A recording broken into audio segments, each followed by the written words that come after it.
Good afternoon, ladies and gentlemen. Finger Lakes Gaming and Racetrack proudly presents the flag of the United States of America.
And there they go. Highest rank begins the best, but he doesn't want any part of the lead. Here is Liam's Majesty picking it up. Also showing pace is Northern Revolution. Beach Pass wants to be prominently positioned from the inside. Highest rank broke alertly. He attends the pace. He's about a length off.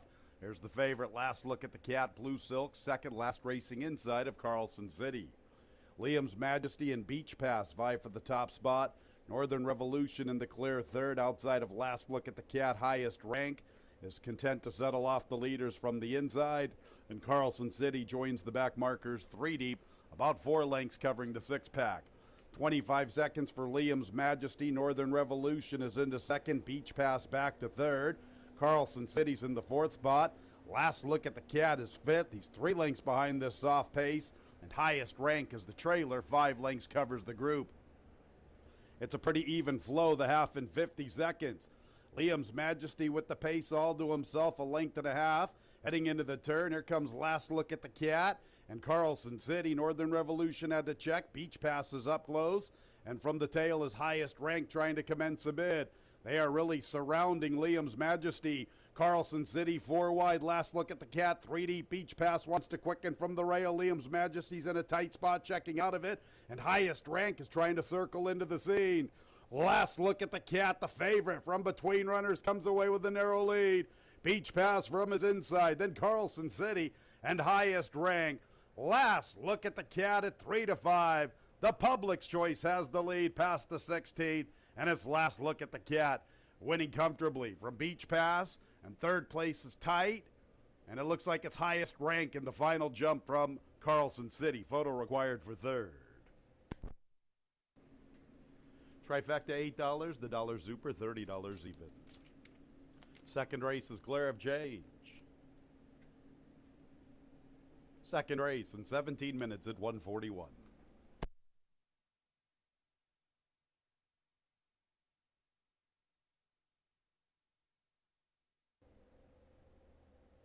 And there they go, Grassmith towards the tail of the field. So Fun and Games picks up the early lead. I'm a Good Looker on the attack. Grassmith with a quick recovery. 3 vie for the top spot. Passion Police comes away in 4th. A Moment of Triumph and Party at Salt Lake. I'm a Good Looker has a narrow advantage. Grassmith away sluggishly. She lays 2nd. Fun and Games up close to the pace from 3rd. She's in the clear 2 lengths from the front. Better than 5 1/2 to Passion Police, a length to Party at Salt Lake, almost 4 to Moment of Triumph at the back, 22 2/5. And it's I'm a Good Looker, and here's Fun and Games gliding up to the lead, and Fun and Games puts her head in front and kicks for the wire. Grassmith could not overcome the sluggish start. She's backpedaling. Party at Salt Lake assumes 3rd. Passion Police makes a move for 4th. Then Moment of Triumph, but it's Fun and Games strong off the turn. Fun and Games step up to run her down. She leads at the 8th pole nearly 5. Party at Salt Lake 2nd. Passion Police makes a move for 3rd. Then Moment of Triumph. But it's all Fun and Games dominating her 7th career score. Party at Salt Lake second. Moment of Triumph third. Passion Police fourth. Race 2 is in the book, 6152, exacta $80, trifecta $107, the dollar super $724.50. 3-6 early double $22.60. Third race starts the 20-cent jackpot pick 6 carryover. And there they go. Miss Circular Gal is showing speed. Grudge now picks it up from the rail. Grudge from Miss Circular Gal. Becca takes charge, vying for third with Steal My Heart. Gringotts is up close. She's fifth from the rail. A little less than 3 from her stablemate. A Dab will do 3.5 off the pace. Nearly 4.5 lengths to Miss Charisma, who races with stablemate Choose Happiness. So Grudge, the expected speed from the rail, has the lead at the 3/8 from Becca Takes Charge and Steal My Heart. Miss Circular Gal is fourth. Gringotts is fifth from the rail, 5 from her stablemate. Now Miss Charisma is making up a lot of ground to the outside, and here she comes looking like a late stretch run player. Grudge is the one to come and catch. Steal My Heart second. Miss Charisma continues with her run to the far outside. So it looks like it's Grudge or Miss Charisma. Steal My Heart stays in the battle, outrunning her odds. Grudge still with the lead. Miss Charisma really picking up her stride to the outside. Grudge and Miss Charisma. Grudge, Miss Charisma to the outside. And here they are. And Grudge hangs on. No hard feet. Baldson. Exacta $23.80. A trifecta $59.87. And the early pick 3, 361, $24.75. Fourth race will start our Wednesday pick 5. There are no changes in race 4, and post time is in 22 minutes at 2:38. Patty's a pretty big boy. And there they go. And Campi wins the start. Early Retirement's up close. Then Gold Cross, Patty All Day, Nuclear Code, and Desert Lights will set up shop from the back marker. So Campi, a sprinter on the stretch out, well off the rail. Early Retirement joins him on the front. Gold Cross vying for third with both Nuclear Code and stablemate Patty All Day from between runners. And at the back races, Desert Lights. So Early Retirement's going to pick up the pace, which is pretty soft. Campi from his flank is second. Nuclear Code third, then Patty All Day. Gold Cross bides his time. He's in no hurry. Same can be said for Desert Lights, now trying to take closer order from the back marker. 2 by 2 by 2 up the backstretch run. Early Retirement, a half a length to Campi. Nuclear Code third. Patty All Day fourth from the inside. Desert Lights is advancing with a clear run from the extreme outside. He's gone from last, vying for third. 3 off the leaders, and he has some momentum. And at the back is Gold Cross, a little less than 7 lengths off the lead. Early Retirement and Campi, they try to quicken. Desert Lights continues with his strong charge in the clear, and he has a big stride working in his favor. And here comes Desert Lights closing in. Campi immediately tackled by Desert Lights, the one to key on. Early Retirement third, and Patty All Day. And Gold Cross is going to try to wind up with a big opening from the rail. Desert Lights has the lead. Andre Worry wanted him in the clear to lengthen that big, powerful stride. Campi is going to try to go with him inside the final furlong. Desert Lights and Campi. Desert Lights wanders a bit. He's getting closer and closer to the outer rail. He still has the lead. Campi fights on. Desert Lights and Campi. And here they are. Ho! Campi maybe. Desert Lights just Englehart. Wedding jockey John DeVilla Jr. back to back for the original dynamic duo here at Finger Lakes. The original dynamic duo will always be Russell Bays and Jerry Hollendorfer. A 1-4 double, $42.60. 614 pick 3, $43.62. 3-6 ready for the race. And there they go. Awkward start for anything possible. San Juan Diego towards the tail of the field. Open Book is gunned along with It's Hot Out. Jay's Warriors up close. Oh My Papa is fourth, and he's in touch with the pace, 2.5 off the lead. 3 parts of a length back to Saratoga Promise. True Gold had to steady. He finds himself at the tail of the field. Right in front of him are both San Juan Diego and Anything Possible. 3 furlongs to travel. Open Book, 3 parts of a length to It's Hot Out. Oh My Papa vies for third with Jay's Warrior. San Juan Diego beginning his bid in the 2-path, and he gets within 3 midway through the turn. Saratoga Promise is in the clear, trying to quicken 4 lengths off the front. The last two are true gold and anything possible. It's Hot Out off the turn with the lead. Plenty of pursuers. Oh My Papa, San Juan Diego, Saratoga Promise to the stand side. It's Hot Out and Oh My Papa, San Juan Diego up the inside. They are surrounding. It's Hot Out. Here's Oh My Papa. It's Hot Out and Oh My Papa. Oh My Papa outside of It's Hot Out. It's Hot Out and Oh My Papa. And it's very tight on the line. Oh My Papa, or It's Hot Out. Exacta $41.60, trifecta $43.62, the dollar super $250. 4-5 double $33.60, 4-1 consolation version $7.30, 1-4-5 pick 3 $37.25, 1-4-1. And there they go. Slow start for Center Street. Honor Thy Secret begins the best. Jay Fitch is into the race. Then Unstoppable Heart. Them's Fighting Words. Oliver with a twist. With Dancing Speed races with Center Street. And from the far outside is Lightning Rob. Honor Thy Secret. Them's Fighting Words. Jay Fitch attends the pace. Oliver with a twist is amongst the leading group. Here's Unstoppable Heart on the stretch out, not being sent. He wants to stalk from a midfield position. He's in touch, only 3 off the lead. A length to Lightning Rob with his wide charge. It's a length and a half to With Dancing Speed racing outside of Center Street, just in front of him. Honor Thy Secret past the 5/8, 3 parts of a length to Jay Fitch. Them's Fighting Words backs off the pace. Oliver with a twist, only 2.5 off the lead. Unstoppable Heart 4 lengths from the front. 2.5 to Lightning Rob in Center Street. 5 clear of With Dancing Speed. They race to the 3/8. Honor Thy Secret. Jay Fitch. Them's Fighting Words. Oliver with a twist has the 4th spot. Now making a move for 3rd is Them's Fighting Words. I guess he doesn't have much fight in him to this point. He's backing out of it. Just in front of him, Unstoppable Heart. So it's Jay Fitch and Honor Thy Secret. Chasing them, Oliver with a twist and Unstoppable Heart. Jay Fitch up to the front. Jay Fitch, he gets the lead. Jay Fitch with upside, and he turns for home in front of Oliver with a twist, then Unstoppable Heart and Lightning Rob. And here is Jay Fitch coming out of the same affair as the favorite. Jay Fitch, that was his first look, so he had all the upside, and he's 4-1, or he's 3-1 on the board. Jay Fitch in front. From Lightning Rob, Oliver with a twist, Unstoppable Heart 4th.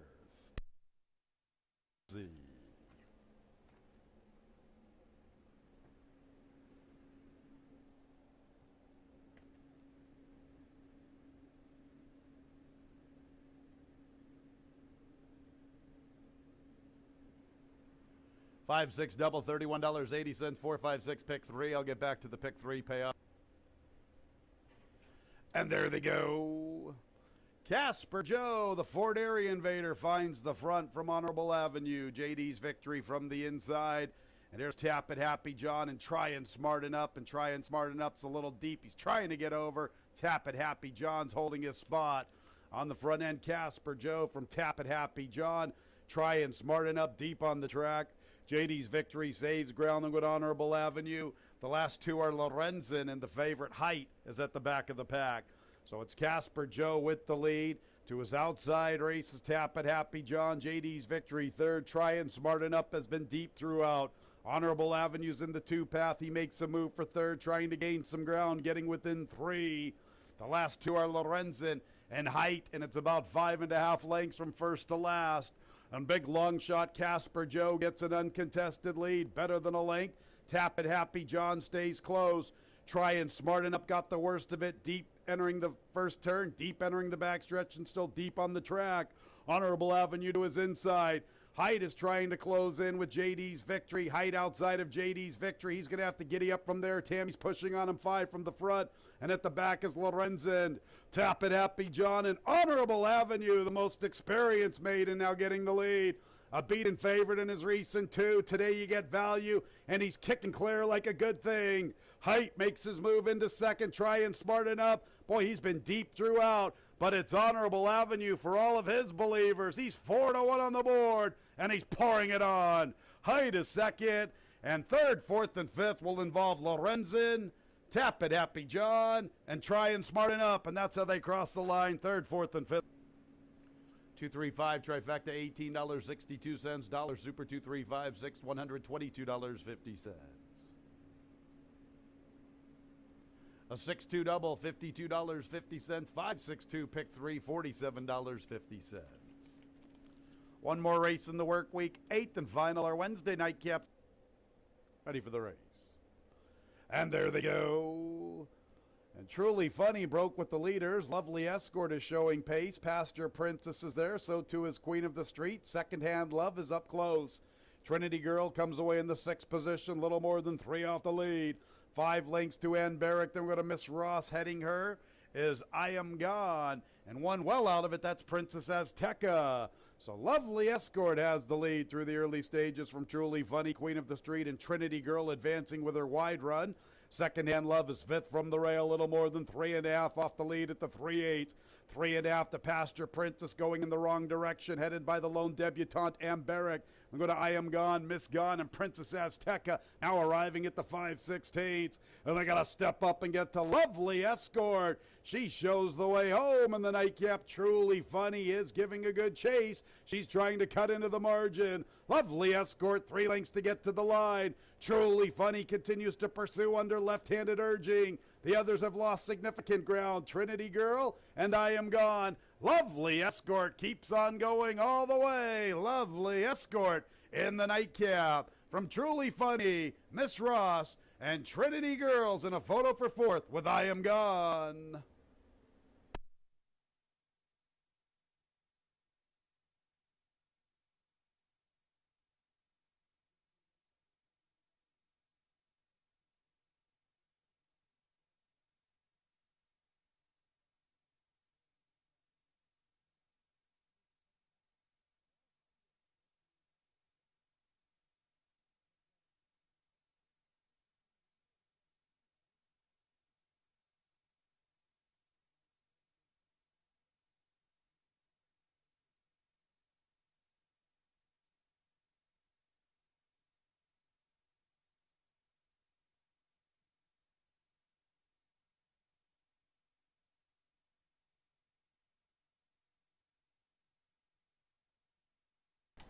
Pleasant good afternoon, ladies and gentlemen. Welcome to Finger Lakes Gaming and Racetrack, our Monday opener in about 43 minutes at 110.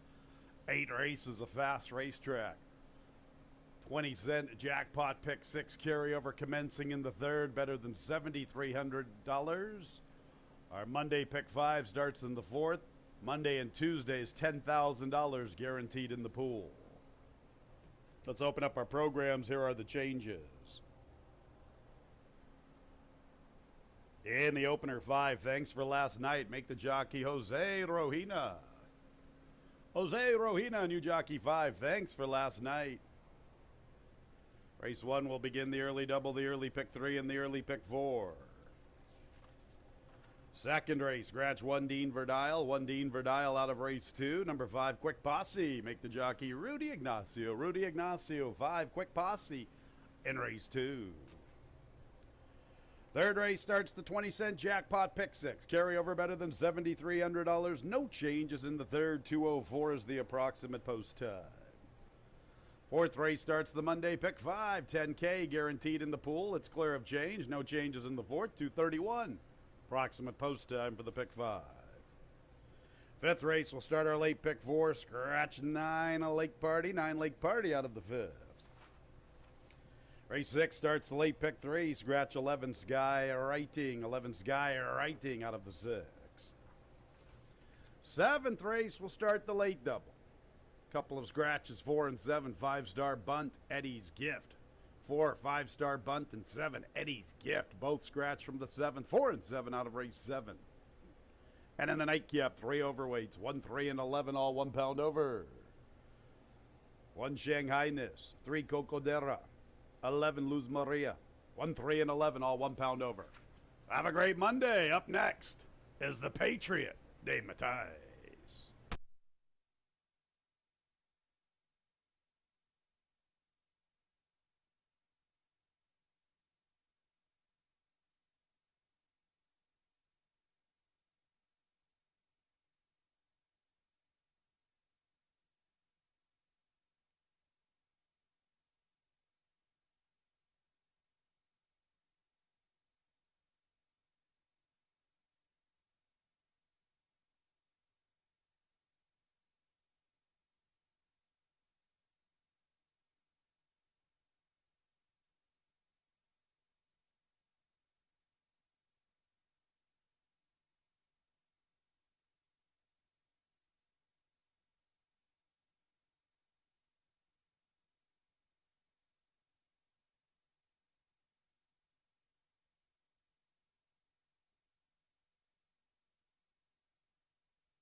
I'm David Tice here, Finger Lakes Gaming and Racetrack, at another live week of racing. We're going Monday through Wednesday for the remainder of this short season. So Monday, Tuesday, Wednesday, we've pretty much been going that all along. Weather getting a little bit cooler. It's going to be a nice day today. Perfect day for some horse racing. Of course, you got the Pick 5, the Patriots 6. You got a little over $7,000 for the carryover for that jackpot Pick 6. What a great game they played last night. Just a couple yards short, but good to see. I know everybody's really happy about the Patriots and how well their quarterback is doing. So because there's no quality quarterback in New York, so everybody's rooting for Cam. Well, you got a fast racetrack today. 8 races on the card. Yeah, remember, the Pick 4s are 1 through 4 and 5 through 8. You got that Pick 5 starting in the 4th, and, of course, the jackpot Pick 6 in the 3rd with that carryover. You got to be that one unique ticket to hit that Pick 6. Of course, still no fans allowed on the racing side. I know the gaming floor is open at 25% capacity, but as far as the racing side, no fans at this time.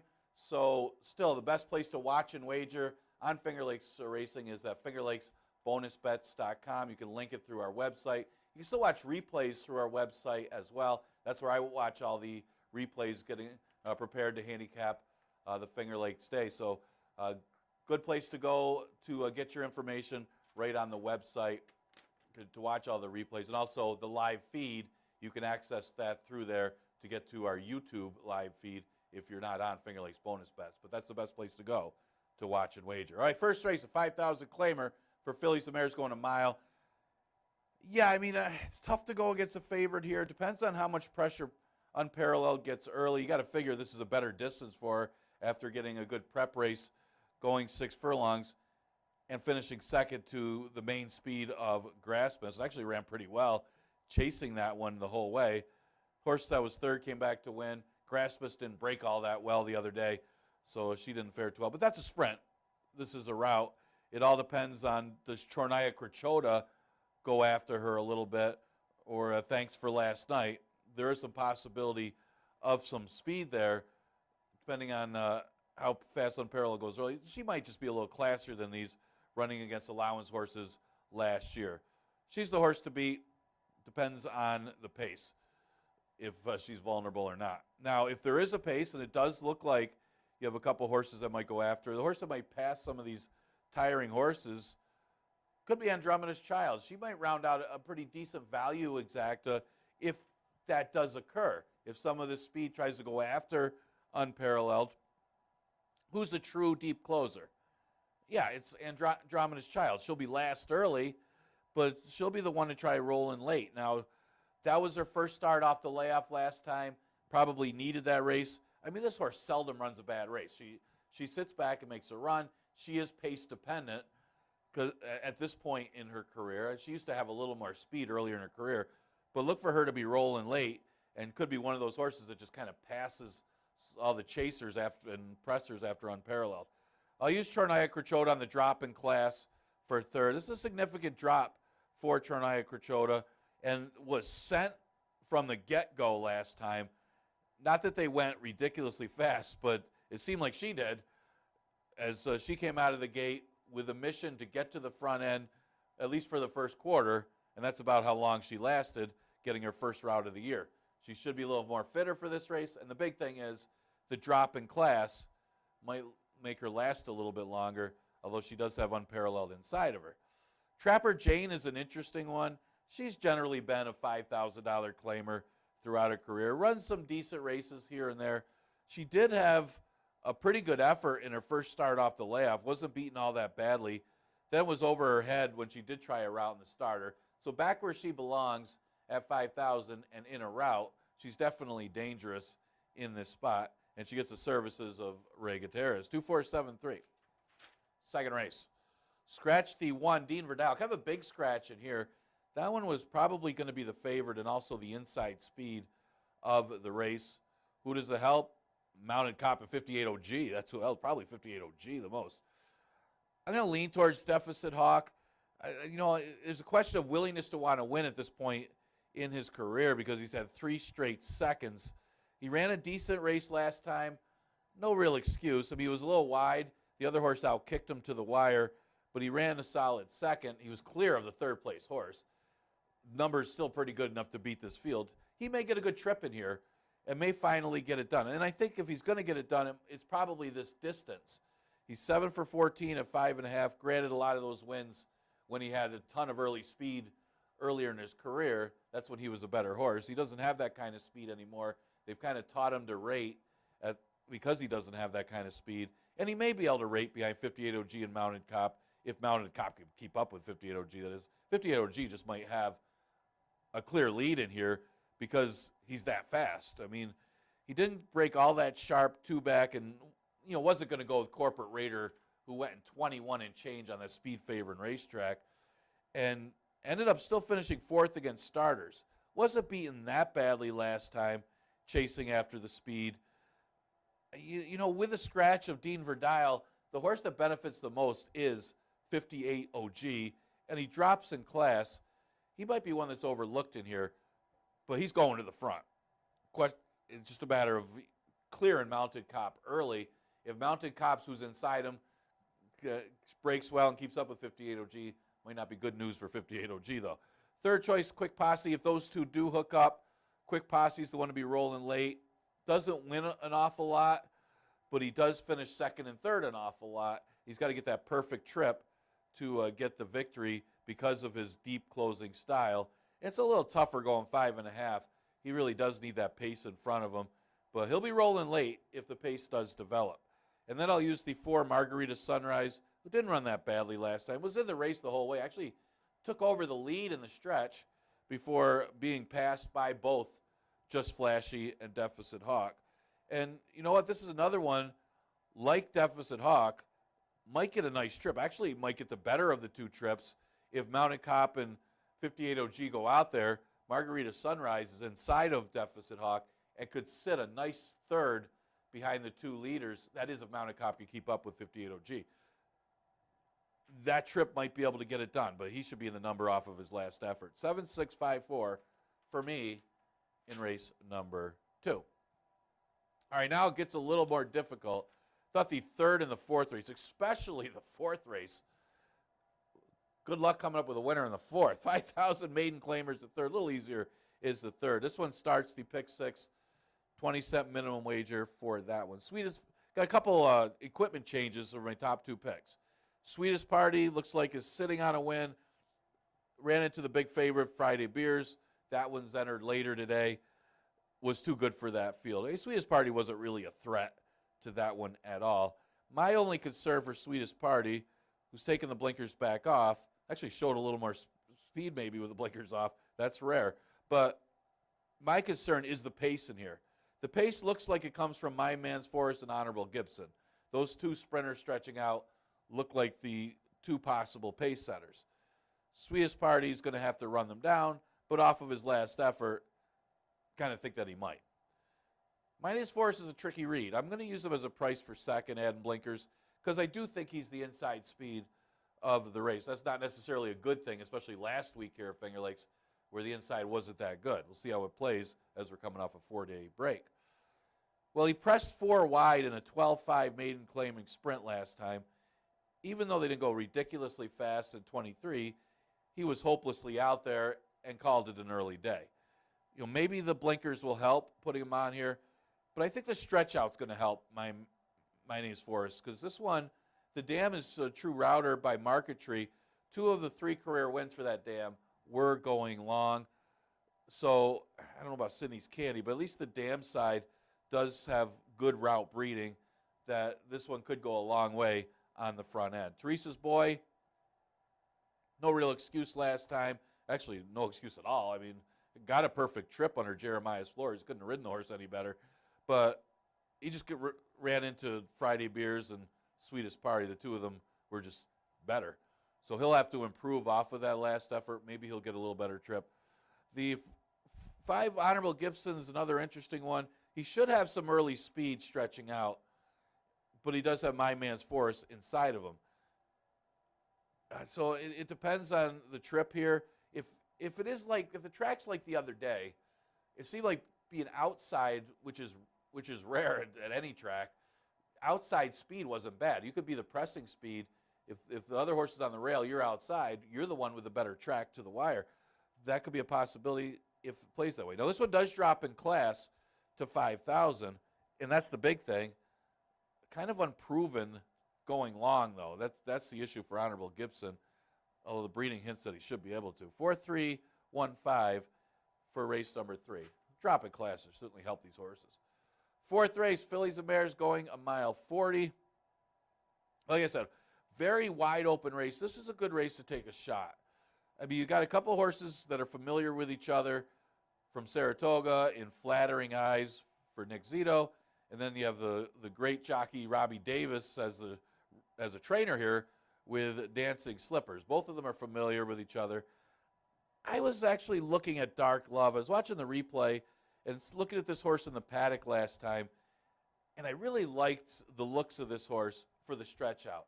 And even if you watch his stride during the race, in that sprint race, it just seems like a sprint's not his thing. He's a big, good-looking horse that's got a strong stride, kind of a plotter in the sprint, but I think the route could be good for this horse, for Michael S. Ferraro, who's got 2 of them in here.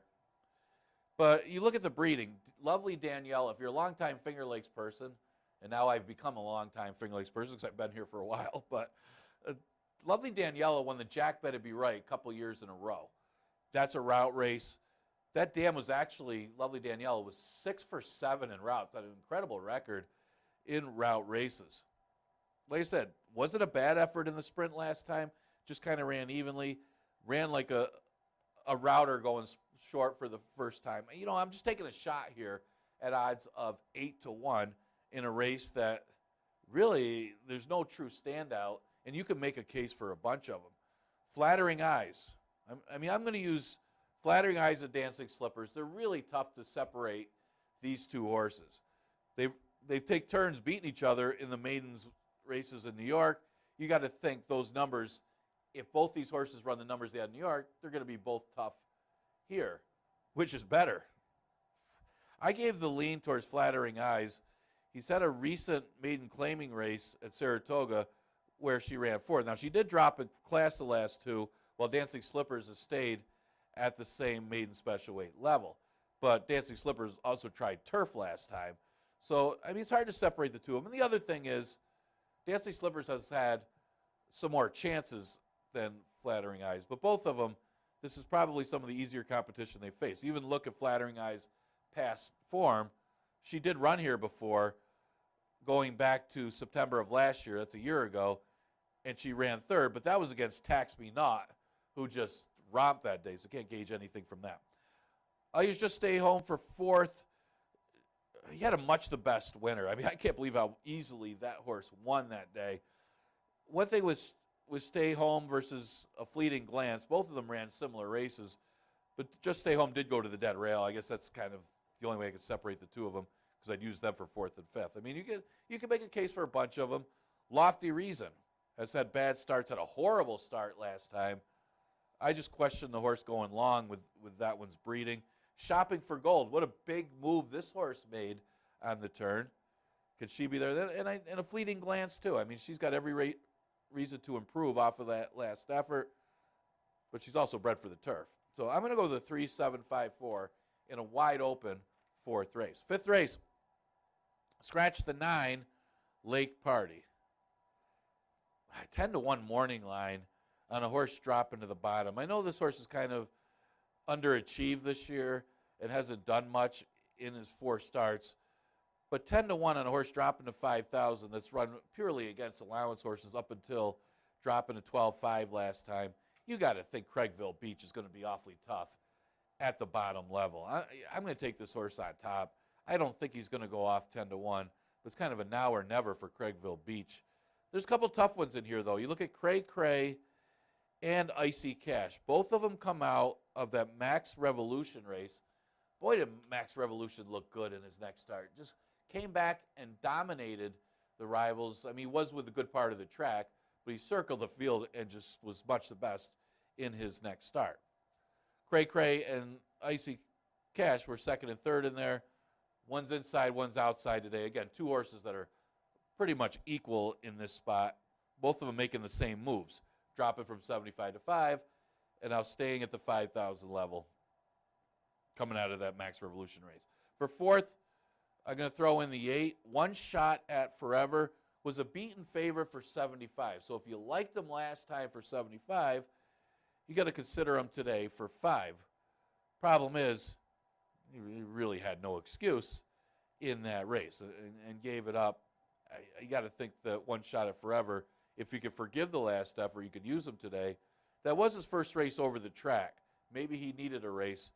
But at 6-1, another one that you certainly can make a case for if you liked him last time for 75. I'm going to go with the 7, 1, 12, and 8 in race number 5. We'll also see how good Friday Beers is. That's another one off a maiden win. You could just keep winning. All right, 6th race. Scratch the 11, Skywriting. Don't like the post, but you got to like the drop. It's hard to ignore a horse dropping from an allowance to a 5,000. No stop in the middle. Just go right to the bottom. Post is a concern, but then you look at the competition that this horse has been against. Saratoga Promise, Giebert, Financial Security. I mean, these horses are just way far better than 5,000 claimers. So really an aggressive move, dropping this one to the bottom. Again, don't like the post, which makes him a little bit vulnerable in this spot, but I'm going to use him on top. Rail My King, does he want to keep finishing second? One thing you say about Rail My King in his last start, he dropped to 5,000, but ran into a horse that just keeps improving with every race. I can't believe Campai stepped up and beat allowance horses out of a 3 lifetime claimer. I mean, that was a big effort by Campai. I mean, yeah, he was helped by the other horse getting out and hanging, but I mean, Rail My King, it just keeps running second, but it could be he's running second to some other good horses. Got him second today, though. Was Juan, now Paul, drops, but unlike Irish Roar, he's unproven against allowance horses, at least older allowance horses. He ran well as a 2-year-old against the allowance types here, but there's a big difference between 2-year-old maidens and allowance versus older horses allowance. So, you know, maybe this is the level Was Juan, now Paul belongs, but he is in for 5,000, and it is a drop in class. And you look at the race he comes out of, which was a good one. Shanghai Noon, maybe more of an underneath type, using him underneath today. 12, 3, 6, 5. All right, 7th race. Scratch the 4, 5-star bunt. No surprise. He's got another one in Lohengrin, too. Got to fill and scratch there. The 7, Eddie's Gift, is also scratched out of here as well. I'm going to go, this is a tough one because Lohengrin 2 kind of got away with easy fractions for him last time when Schwabertown opted to rate, and that was a speed favor in Racetrack. He does shorten up to 5.5 today, and there really isn't anybody with his kind of speed in here, so he's dangerous to come back again. The question is, what happened with Running with Scissors last time? What happened? Was on the rail, was kept on the bad part of the track, but should have run better than what he did. I mean, this horse, his last race, when he won the 1 state bred, would crush them. So the question is, if Running with Scissors, if you draw a line through the last race and you run back to the other one, can he keep up with Lohengrin too early, at least within a couple lengths, and wear that one down going 5.5? Maybe he likes 5.5 better. We'll see. But that seems like the race to me. Lohengrin 2 on the lead, Running with Scissors if he's sharp enough. If the right Running with Scissors is in this race, I mean, if he runs back to his last race no good, the race before can win. 3rd choice, Breeze Burner. 2nd start off the layoff for Breeze Burner, who looks like a horse that should be right there. I mean, Tactics a couple times beat him last year, but he was always right there against these type. I'm going to use him 3rd. And for 4th, Lover's Leap. Who else is going to like it here? Comes out of a race won by Bears Mafia, who was turned into a stakes horse here at Finger Lakes for Jeff Engelhart. And Mr. Peak is at his best, too. That one came back to win. The Lover's Leap looks like can round out the number. All right, last race. Going 8 today. 5,000 claimer, going 5.5. I'm all the way on the outside here. Well, at least with my 4 picks. I mean, Foxy's Edge looks like the horse to be in here, coming out of a race won easily by Stony Braxton. I mean, you talk about a horse that won for fun. So Foxy's Edge really was not a threat to the winner, but she was the best of the rest. My only problem with Foxy's Edge is she's truly bred for the turf. She's only had 7 starts, but only one of them on the turf. Well, got to look at the infield a little bit, look for grass, I guess, for Foxy's Edge. But off of the last race, she still might be good enough to beat these. Crossing Alaska is an 8-1 morning line, but she drops in class back to 5,000. And her race off the layoff was actually really good. I mean, bad tactics not going to the front end when the other speed scratched and nobody else went. Alpha Girl was able to get the lead pretty easy. And she kind of hung with that horse all the way around the track and ran a good second. Alpha Girl has come out of that race and has improved with every start. Now, did stumble at the start last time and was never really in it, then was wide. Back to 5,000 for Crossing Alaska. Should be there, at, maybe third or fourth in here, but I got her second with the right kind of trip. Funny Pursuit. I don't like the post on Funny Pursuit. She did also have a bad start last time and ran second. She shortens up to 5.5. Got to get out of the gate.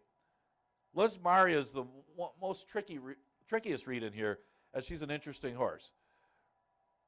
I think she might be better going long, but they haven't even tried her long yet. But I look back to the maiden special weight race that she won over a good track on July 22nd. Now, she's unproven as far as the fast dirt racetrack is Liz Maria, but she broke her maiden against those 3-year-old maiden special weights. That race is good enough to win here. Was it the moisture in the track, though, or is this horse that good? She might be overlooked in here, but if she could run back to that race, she can win. I'm going to go with a 10, 9, 12, 11, all the way on the outside for the last race on the card. Enjoy today's race card. Those are my picks. Good luck with yours. We have racing Monday through Wednesday this week. So next live race day, of course, is tomorrow with a 1:10 first post.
Race 1 on the Monday card, fillies and mares, 1 mile affair. Non-winners of a race since the 1st of January this year. $5,000 claimers, Jose Rohina, new jockey 5, thanks for last night. Here they are, 1 Sacred Canyon, Dalton Brown. 2 is Unparalleled. Big favorite on the board at 2-5 with John Davila Jr. 3 is Trapper Jane and Raylu Gutierrez. Next will be the 4, Andromeda's Child and Andy Hernandez. Jose Rohina picks up the Mount 5, thanks for last night. 6 is Patella, Christian Santiago Reyes.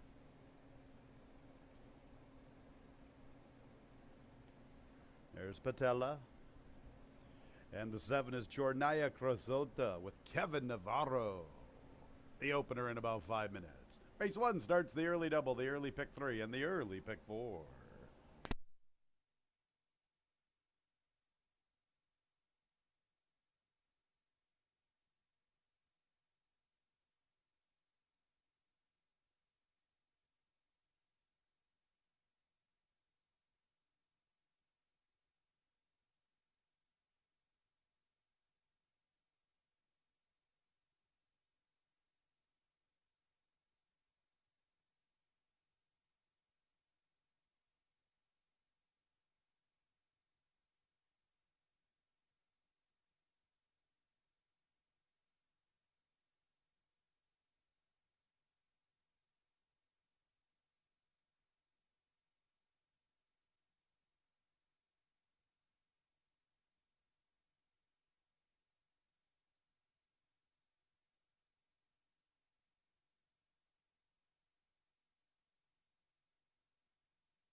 Couple of minutes until the opener.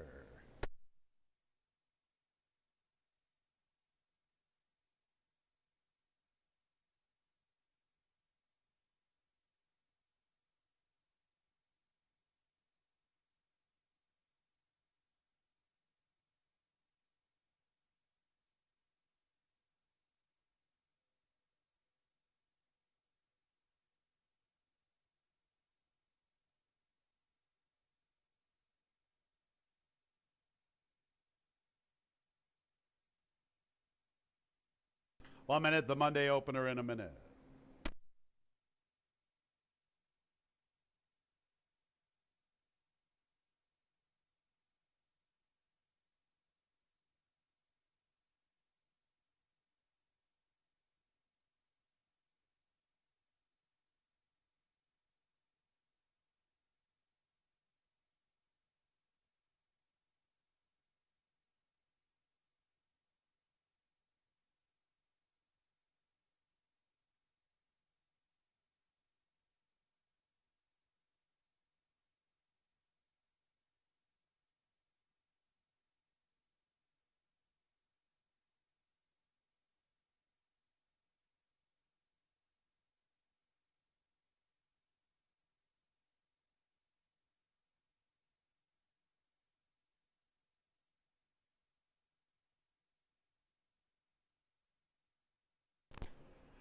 It's post time for the Monday opener.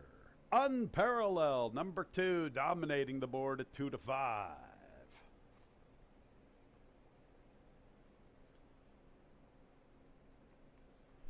Three, Trapper Jane, well respected, solid second choice at 3-1. 7 mares to contest the Monday opener. Sacred Canyon is in. She's looking for her 10th career victory. There's the favorite Unparalleled at Trapper Jane, looking for career win number 9. She's into post position 3. Andromeda's Child leads the field with victories. The 9-year-old is in search of her 13th career score.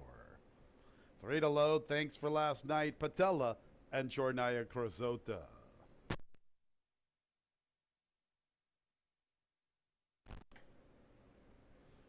There's Patella and Chornaya Crosota to the outside. All about Unparalleled from a wagering standpoint, dominating the opener 2-5.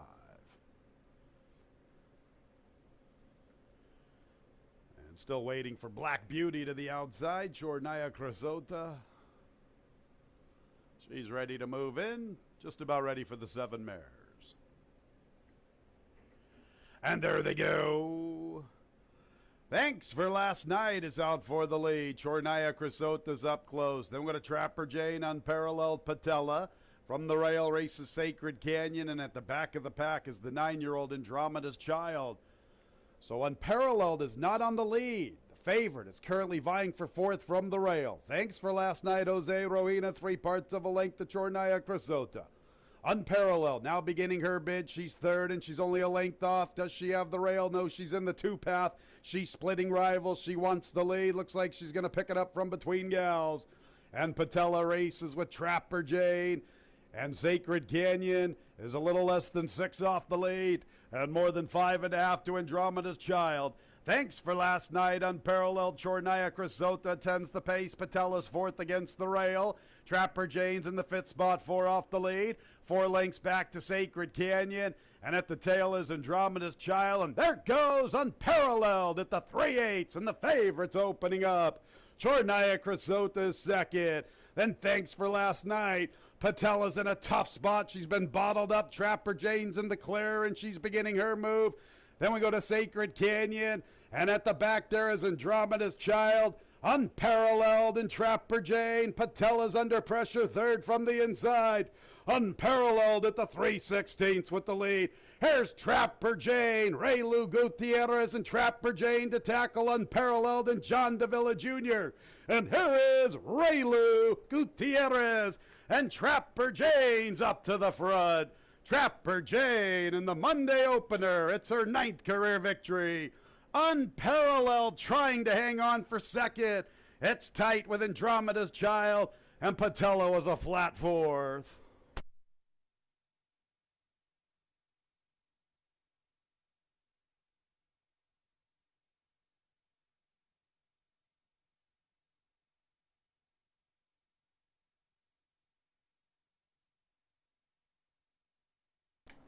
Three's the winner, Trapper Jane. Farmington's own Ray Lou Gutierrez in the opener. Tight photo, 2nd and 3rd. 145 and 80/100ths the final time. Make sure to hold all tickets.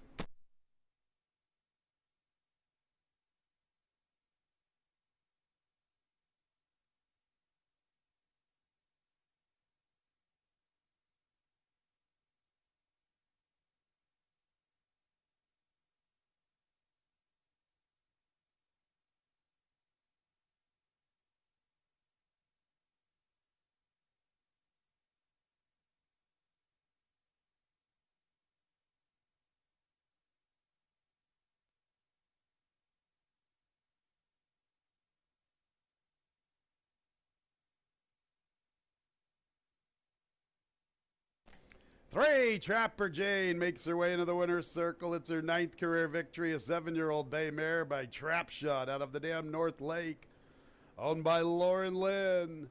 Winning trainer is the Music Man, Brent Bond. Winning jockey, Finger Lakes' own Ray Lou Gutierrez.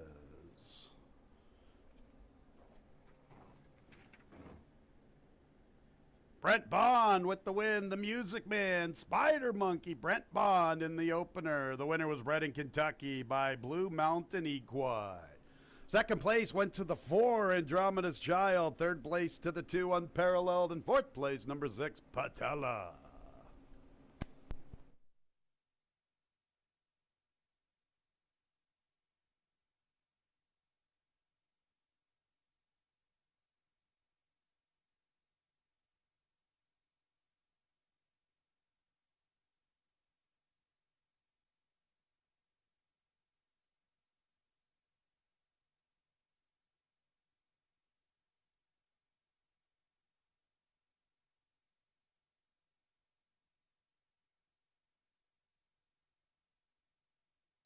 And the opener is official, 3426, 3426 on the board.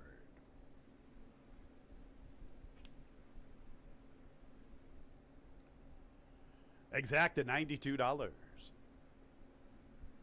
The trifecta, $61.75. The dollar super, $293. Second race scratch, 1 Dean Verdile.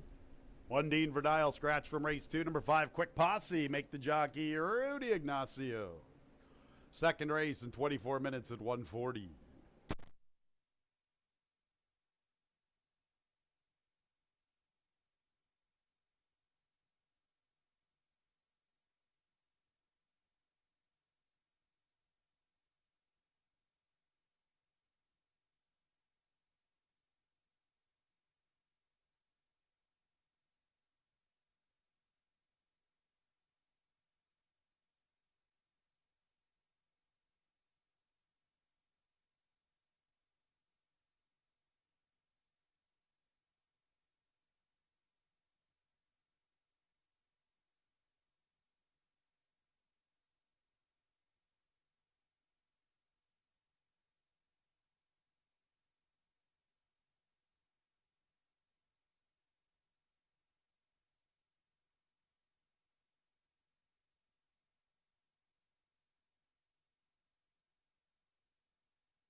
Getting ready for the second race on today's card is a little bit of an upset on the first race. It's unparalleled as at 1-5, made a big middle move, but then flattened out before the wire, and it was Ray Gutierrez on Trapper Jane getting the victory. Looks like they're going to be having a good time at Mickey's tonight with Trapper Jane winning that race. Might be a good place to go to see if we can get some free drinks. Second race, we got 12 minutes to post for this one. Scratch the 1. Dean Verdile, the current favorite, is the 7. Deficit Hawk is a logical horse in here off of the second place horse. Actually has had 3 straight second place finishes since arriving back here. Has been a beaten favorite the last 2. Had a tough 11 post last time, but really no excuses. Just got outkicked to the wire. But maybe shortening up to 5.5 and getting a nice outside trip behind the speed might help Mickey's get to the, or Deficit Hawk get to the winner's circles. The 6 horse is 58 OG. Might be the speed of the speed, although he does break outside of mounted cop, but it might be a little bit quicker if he breaks well. As there are 2 speeds left. I think the scratch of Dean Verdile might help the chances of a horse like 58 OG. He is dropping in class after running against starters the last 2, and at this bottom level, he's awfully dangerous, especially if he's able to make the front end. 58 OG right now at odds of 9-2. The 3 mounted cop getting some play, coming back here from Tampa, but that was in June when they ran for a short time and lost by double digits. Was a little overmatched against that Tampa competition. But back to Finger Lakes, and the last 2 starts at Finger Lakes in lifetime spots did win both those races. So actually he's looking for 3 in a row at Finger Lakes, but he did get easy leads in both those starts, and that's very unlikely with the presence of 58 OG. So 10 minutes to post for the second. Exacta try Super Daily Double and pick 3 starts here. Again, scratch the 1, Dean Verdile.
Second race, 3-year-olds and up, not winners of a race since New Year's Day. 2020, $5,000 claimers. 5.5 furlong, scratch 1 Dean Verdile. 1 Dean Verdile, scratch from race 2. Rudy Ignacio, new jockey 5, quick posse. Second race is in 6 minutes at 140.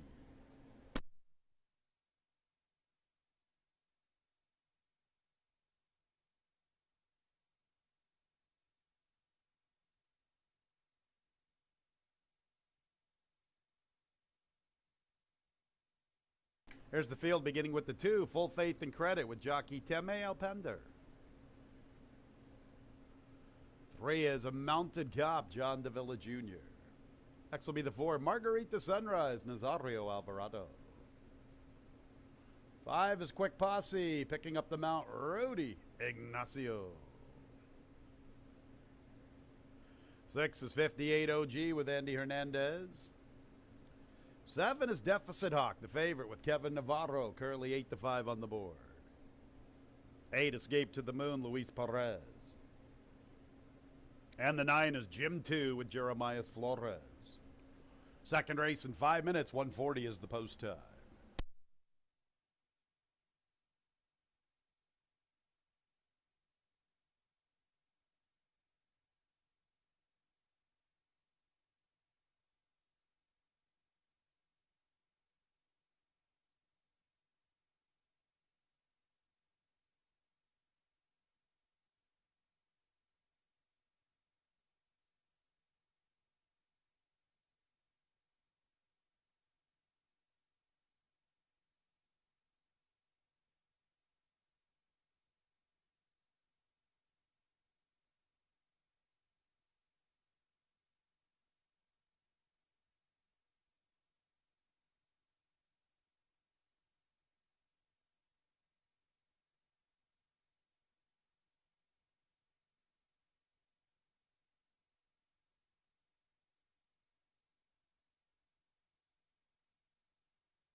Two minutes, post time in 2 minutes.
nearing the gate.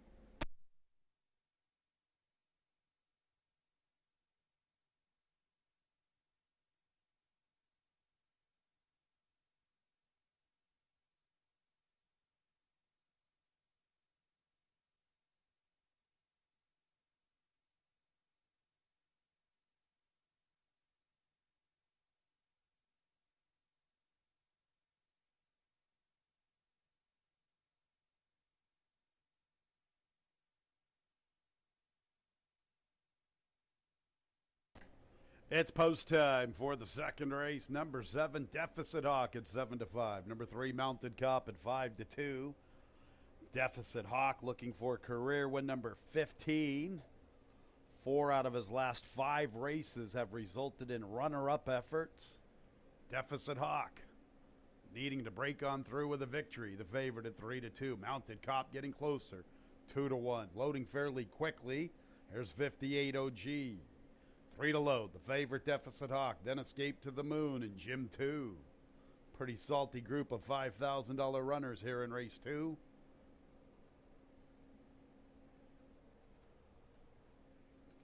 There's Escape to the Moon in Gym 2 at 25-1. Make it 26-1. Gym 2 to the outside. So it's Deficit Hawk looking to break through 3 consecutive runner-up efforts. He's the 6-5 selection. They're at the post. And there they go. Pretty good start for all. Deficit Hawk shows pace. Gym 2 is there. Here's 58 OG and Mounted Cop. Deficit Hawk wants the early lead, but he has plenty of pursuers. Also there, Margarita Sunrise. Full Faith and Credit is 5 lengths off the lead. 2.5 to Quick Posse, flanked by Escape to the Moon. Mounted Cop and 58 OG pick up the pace. Deficit Hawk releases off the lead, and he's 3 wide, and he's a length off at the 3/8. From the rail is Margarita Sunrise, 3 off the pace. Gym 2, 3.5 from the front with a wide trip. 5 lengths to Full Faith and Credit. Escape to the Moon begins his move. Here comes Escape to the Moon, and he's closing very nicely. Purple Silks as Deficit Hawk's up to the front. Deficit Hawk with recent seconditis trying to get to the winner's circle. Escape to the Moon has a lot of momentum to the far outside. And there comes Escape to the Moon after Deficit Hawk. Deficit Hawk and Escape to the Moon. Deficit Hawk, Escape to the Moon to the outside. Deficit Hawk, Escape to the Moon. Who's it gonna be? Escape to the Moon. Deficit Hawk second once again. Then Quick Posse in Gym 2.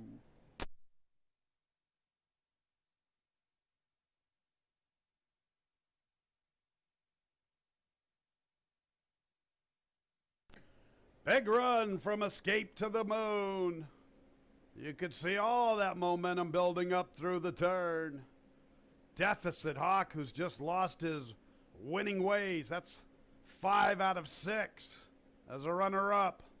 I know the photo sign's on the board, so maybe I'm getting a little too quick. Hold all tickets. 1 minute 6 and 51 100ths the time.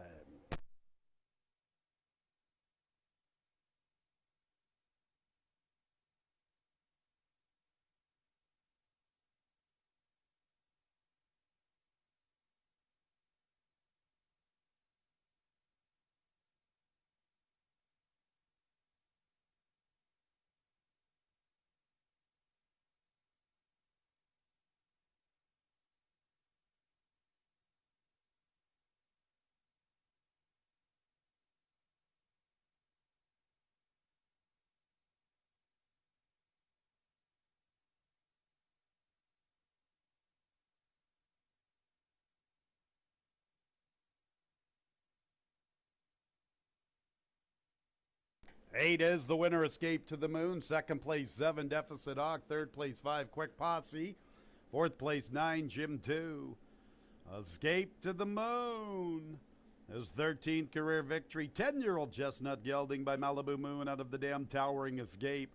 Owned by Luis de la Cruz. Winning trainer, Ilmar Loaiza. Winning jockey, Luis Perez. The Diamond Man, our leading jockey, El Diamante. Escape to the Moon was bred in New York by Albert Freed Jr.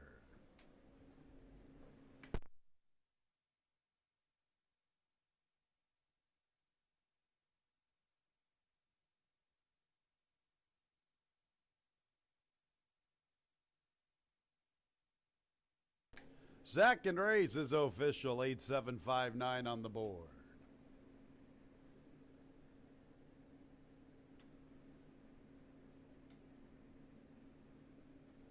Exacta $44.20.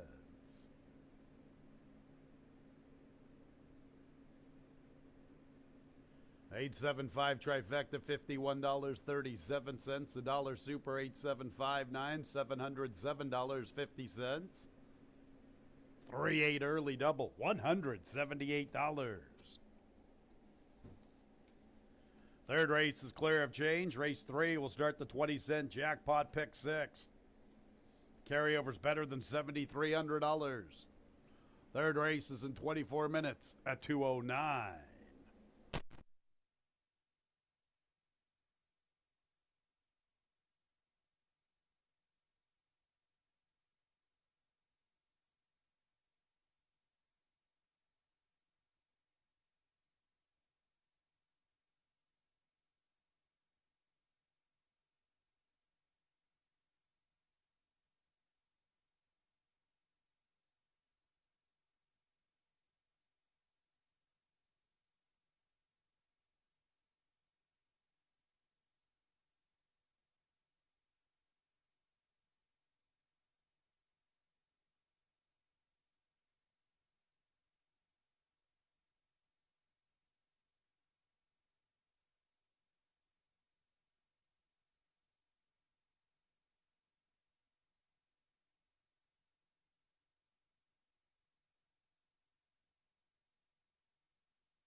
My horses are in the paddock for the third race. It's a 5,000 maiden claimer.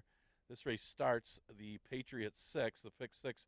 That is a jackpot pick 6. You need one ticket, one unique ticket to take down the whole jackpot. This one goes a mile 40. Interesting one is the current favorite is the 4 Sweetest Party. Very logical horse. Is taking the blinkers off for this race. It's a questionable pace, but probably very good situation for him as he could be sitting right off the speed of My Name's Forrest and Honorable Gibson. This one does have some credentials to win here. Comes out of a race won by Friday Beers, who was a heavy favorite. He wasn't really a big threat to that one closing, but he was next best to the rest and didn't get a great pace that race either. But he may have a chance for a little bit of one to develop. It just doesn't seem like there's a lot of pace in this race either, but might just be a little bit better than these. Teresa's Boy is inside here. Dropped in class to 5,000 last time out of special weights. He's had his chances, though. He's 0 for 32 in his career, and he's run for 5,000 before, but he didn't run badly at all. He wasn't that far behind Sweetest Party last time. Did kind of flatten out at the end and kind of faded a little bit into that race, so we'll have to run a little bit better to win, but it does seem to be a very strong top 3 threat off of the last effort and off of that drop in class last time. He's currently at odds of 7-2. There's a couple of the contenders here for the third. Again, we start the jackpot pick 6. There's over a $7,000 carryover into that pool.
Race 3 is clear of change, 1 mile and 40 yards. 3-year-olds and up maiden claimers, 5,000 the level. Here they are. Number 1, Teresa's Boy, Jeremias Flores. Current second choice at 5-2. Next will be the 2, Mike Knows Best with Teme Alpender.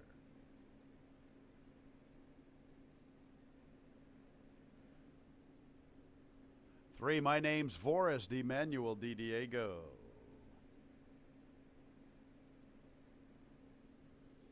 4 is Sweetest Party, the favorite at 8-5, Luis Perez, looking for back-to-back scores.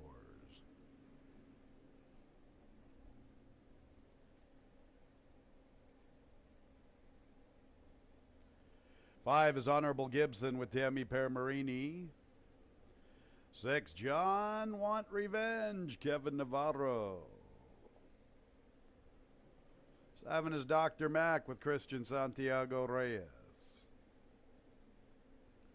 8 is Pars Peppercorn, Rudy Ignacio. And the 9 is Takazak with Andy Hernandez.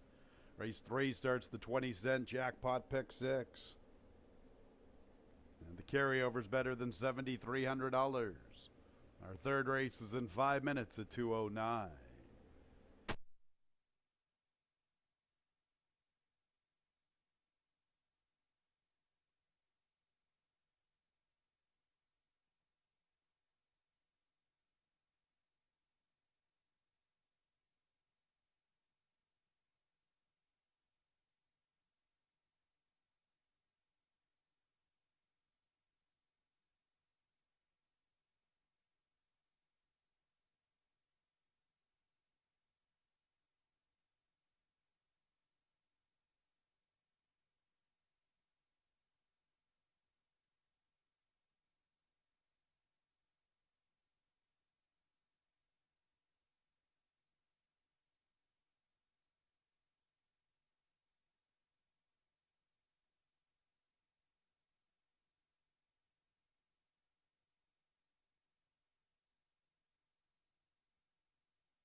Couple of minutes until the pick 6.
Entering the gate.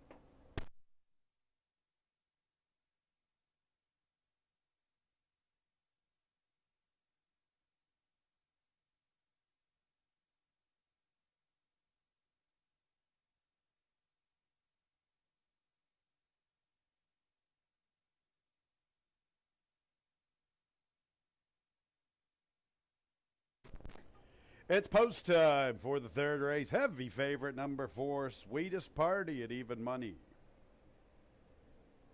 Teresa's Boy is in. Mike Knows Best joins him. Up next, My Name's Forrest.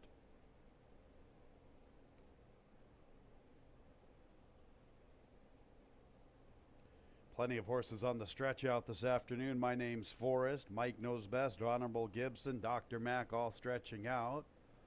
Sweetest Party is in. Here's Takazak to the extreme outside. 4 to load. Honorable Gibson. John Want Revenge. Dr. Mac and Par's Peppercorn.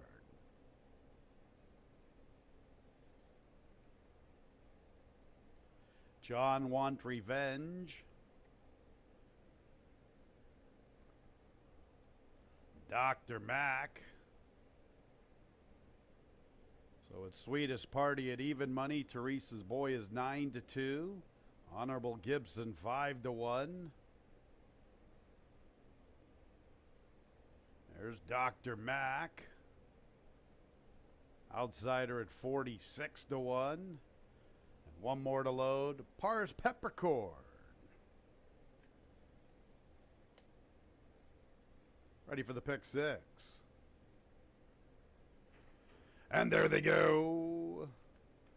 John Want Revenge a little slowly into stride along with Par's Peppercorn. There is some pace on. Honorable Gibson. My Name's Forrest. Also there, Dr. Mac. Teresa's Boy is flashing speed. With plenty of sprinters on the stretch out, expected pace, and we have it. Honorable Gibson. My Name's Forrest. Dr. Mac attends the pace, 3 deep. Sweetest Party vying for 4th with Teresa's Boy. Mike Knows Best has the 6th spot, little less than 5.5 off the lead entering the backstretch. Length and a half to Takazak, who races with Par's Peppercorn. John Want Revenge is at the back. So they race to the 5/8. The opening quarter contested. Honorable Gibson, My Name's Forrest. Dr. Max in a good spot, 3 deep, a length off. Sweetest Party, he gets a wide trip, but he's close enough, and he's gaining ground on the leading group. Teresa's Boy sitting a trip from 5th. From between runners, 3 off the pace, a length to Takazak, another half a length to Par's Peppercorn, long ways back to the last 2, John Want Revenge and Mike Knows Best. On the front end, My Name's Forrest with Honorable Gibson. Here's Sweetest Party trying to overcome the wide trip. Now Teresa's Boy's been getting the trip in behind leaders. He needs somewhere to go. Takazak has him covered up as they race to the quarter pole. The others are dropping out of it. Dr. Mac, Par's Peppercorn, and John Want Revenge. And Mike Knows Best way out of it. Here's Sweetest Party up to the front. And Sweetest Party's tough off the turn. Beat him for the money. Sweetest Party kicking clear. Takazak makes a move for 2nd. Then Teresa's Boy. And My Name's Forrest. But it's Sweetest Party who tends to his business this afternoon. And he's a much the best winner. It's a good race for 2nd. Teresa's Boy and Takazak. Teresa's Boy's up for 2nd. Takazak 3rd. 4th place to My Name's Forrest.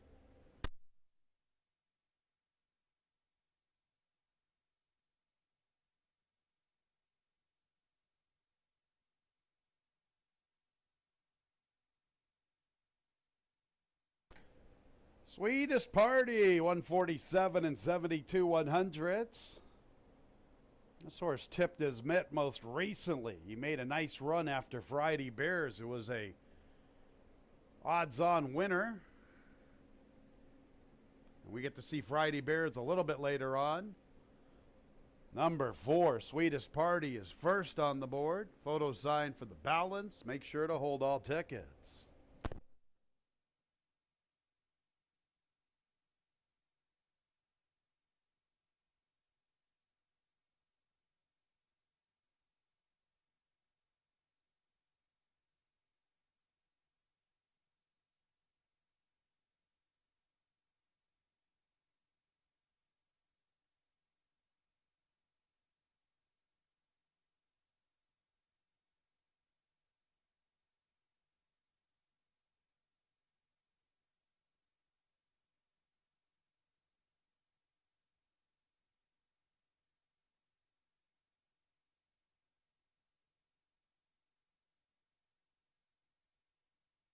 Results of the photo, second place.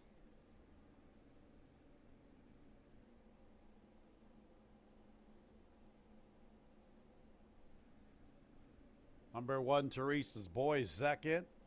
Third place, number 9, Takazak. And fourth place, number 3, My Name's Forrest. Here's Sweetest Party, led into the winner's circle by Lisa Whitaker. Sweetest Party is a 4-year-old bay gelding by Desert Party out of the Damn Sweeter Turn. Owned and trained by Jim Aquilano. It's back-to-back for our leading jockey, the Diamond Man, Luis Perez. Their winner was bred in New Jersey by Greg Sacco.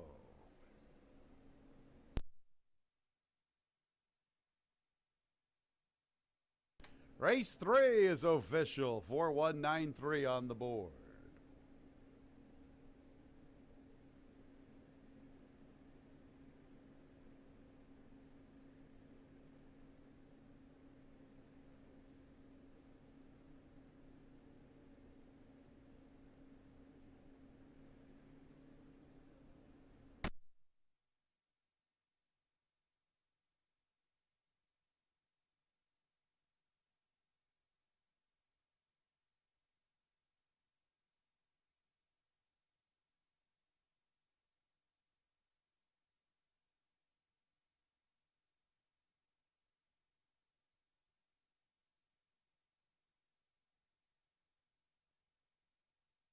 Price is pending, race 3. In the meantime, let's get to the changes for the fourth race. There are none. No changes in race 4. Race 4 will start our Monday pick 5. Mondays and Tuesdays, $10,000 guaranteed in the pool. Take this time to go over some changes in the pick 5 sequence. Fifth race, scratch 9, Lake Party. Race 6, scratch 11, Sky Riding. Seventh race, scratches 4 and 7, 5-star Bunt and Eddie's Gift. And in the nightcap, just some overweights, 1, 3, and 11, all carrying 1 pound over. $10K guaranteed in the pick 5, our fourth race coming up next. Prices have hit the board for the third. The third's in the books. Officially 4193. The exact $18.20, a trifecta $13.75, a dollar super $96.50. 8-4, Luis Perez double, $55. 3-8-4, Bacon pick 3. That's a Kevin Bacon pick 3, $124. Fourth race in 23 minutes at 2:39.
getting ready for race number 4 after the favorite won the third. We got a very wide open event, probably the most competitive race of the day when you look at top to bottom. It's got a few horses stretching out, and some of them coming from Saratoga, and should be an interesting matchup from top to bottom of these 9 rivals. This race, we do have the pick 5 beginning after the Patriots 6 begin with the favorite, Sweetest Party, who I think the blinkers off helped as well. Was able to sit off. It wasn't that fast of a pace, but actually had 2 of them on the front, the 2 that you expected, My Name Forrest and Honorable Gibson, and was able to sit right off and go on to the easy victory. So, look at the board of this one again. Pretty wide open race. The 2 Lofty Reason going to get some action. If you're a trip player, you're going to like this horse because the start really hampered this one's chances last time, as actually just lost all chances. Still lost by less than double digits and went off at odds of 4-1. That's after making a big move last time in his first career start after a slow start. Was able to do that. Now the question is going to be stretching out for Lofty Reason. Most people like to play these type of horses where they're having, even if they have trouble at the start, if they're making those big moves in the sprints, they get the extra yardage, and then sometimes they win, sometimes they just can't get that extra distance. Now you look at the breeding, yeah, the mare did have more wins in sprints than routes, but there is some route in there. And of course, you got definitely route on the sire, but Lofty Reason, that's the big question. Could you get out of the gate, and could you go long? But one of the contenders that are going to get some action in this race. The 5 horses, Dancing Slippers, trained by a really good jockey in his day, Robbie Davis, legendary rider Robbie Davis. And Dancing Slippers has had a lot of chances, is 0 for 20, but she's running in New York against just straight maiden special weight New York breds and never dropping to a tag since last October when she ran on the turf. But she's tried dirt and turf. She's had a lot of chances, but this is an easier spot than what she was facing at Saratoga and at Belmont. She's currently at odds of 2-1, so is getting some action. Her rival, who's just following her around, is the 7, Flattering Eyes, because the 2 of them are no stranger to each other. They've met plenty of times in New York, running in those maiden special weight New York bred races. That happens, and sometimes Flattering Eyes finish ahead of Dancing Slippers. Dancing Slippers also finishing ahead of the rival as well. So they're both pretty equal as far as their form is concerned, with one exception. Dancing Slippers had a bunch of more chances. Plus, she's coming off the turf, while Flattering Eyes is coming out of a 25,000 maiden claimer at Saratoga. That one's getting some play at odds of 9-2. Also getting some action is the 6, Fleeting Glance. That's had 1 trip over the track. Did make a big move to the leader. Tested the leader before being repelled and then faded. But the winner, Hey Easy, just dominated that field. Just drew away from those rivals. So it might have been just a situation where it was up against a really tough horse. We'll see what Hey Easy does in her future. But a Fleeting Glance could improve off that effort. Question is she really that good on dirt, or is she a turf horse? Guess we'll find out today. She's at odds of 7-1. 8 minutes to post for the 4th. This race starts the pick 5.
Race 4, 3-year-olds end up. 3 and 4-year-old fillies.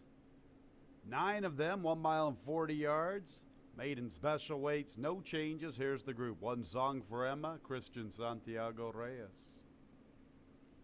2 is Lofty Reason with Tammy Permarini. Stretching out this afternoon, along with number 3, Dark Love and Andre Worry.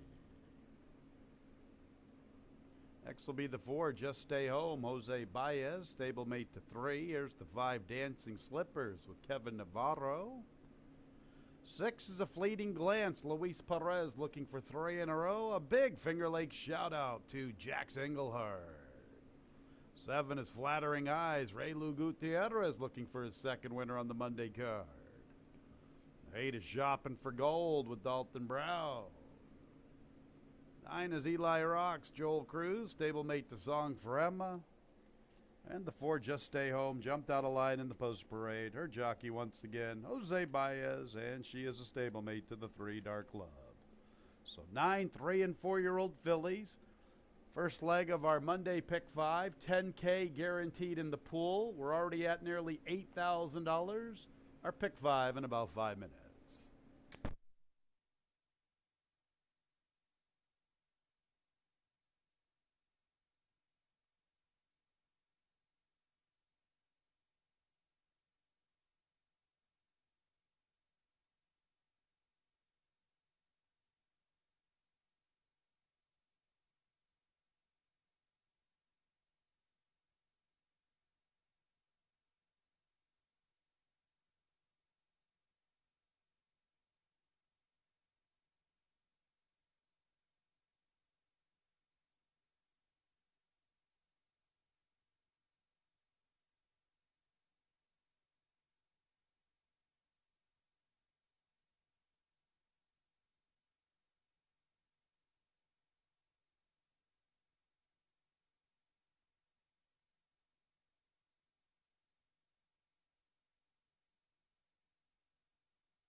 The fillies are approaching the starting gate.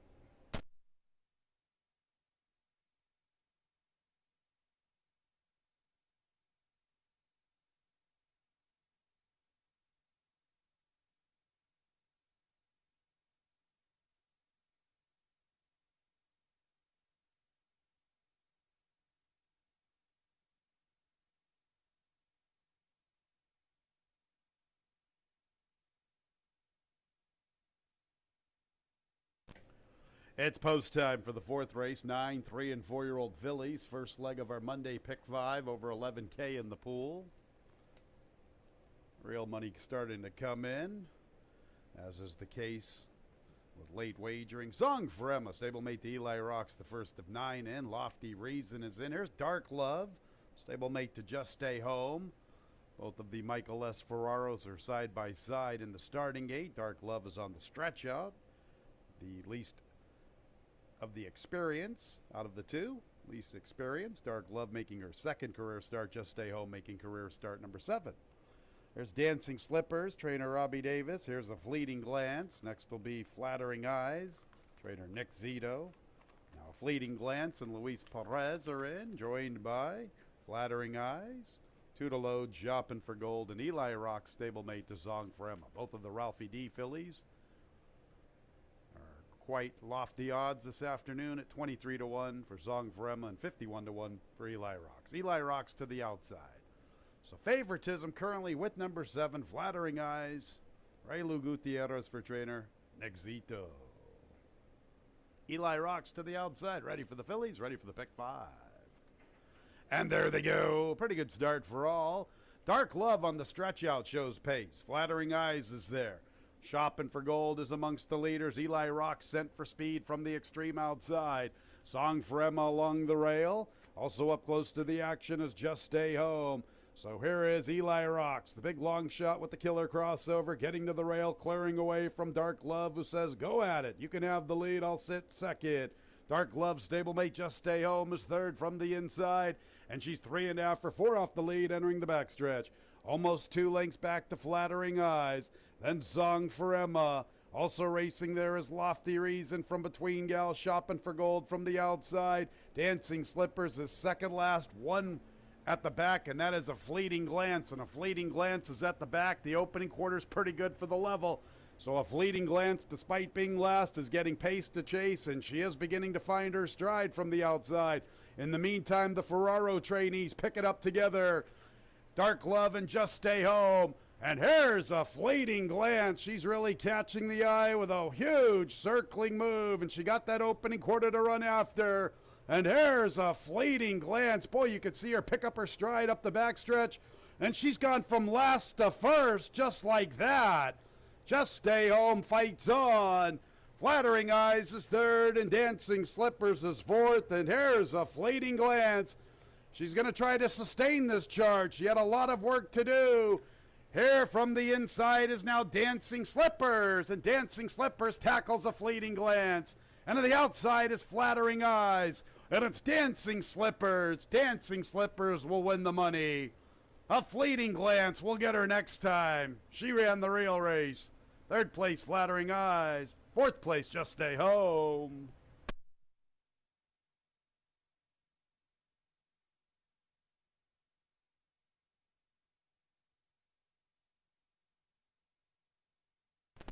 .146 and 74 100ths, the final time. The photo sign is up on the board.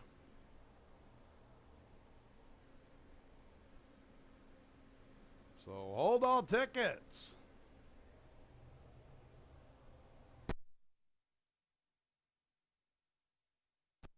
All right, 5 Dancing Slippers first.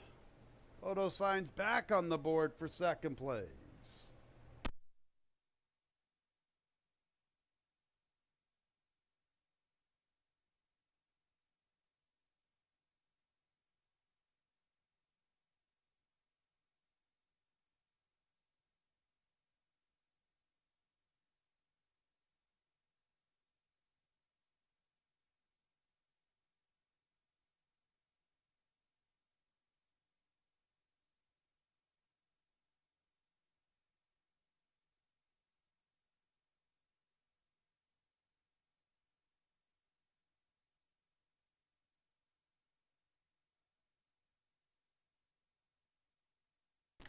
Ladies and gentlemen, the objection sign is on the board, a jockey's objection.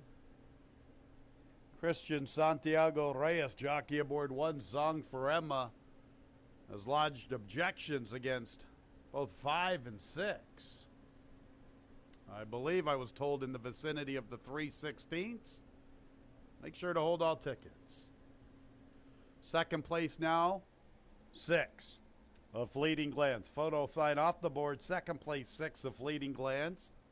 Third place, 7. Flattering Eyes. Fourth place, 4. Just Stay Home.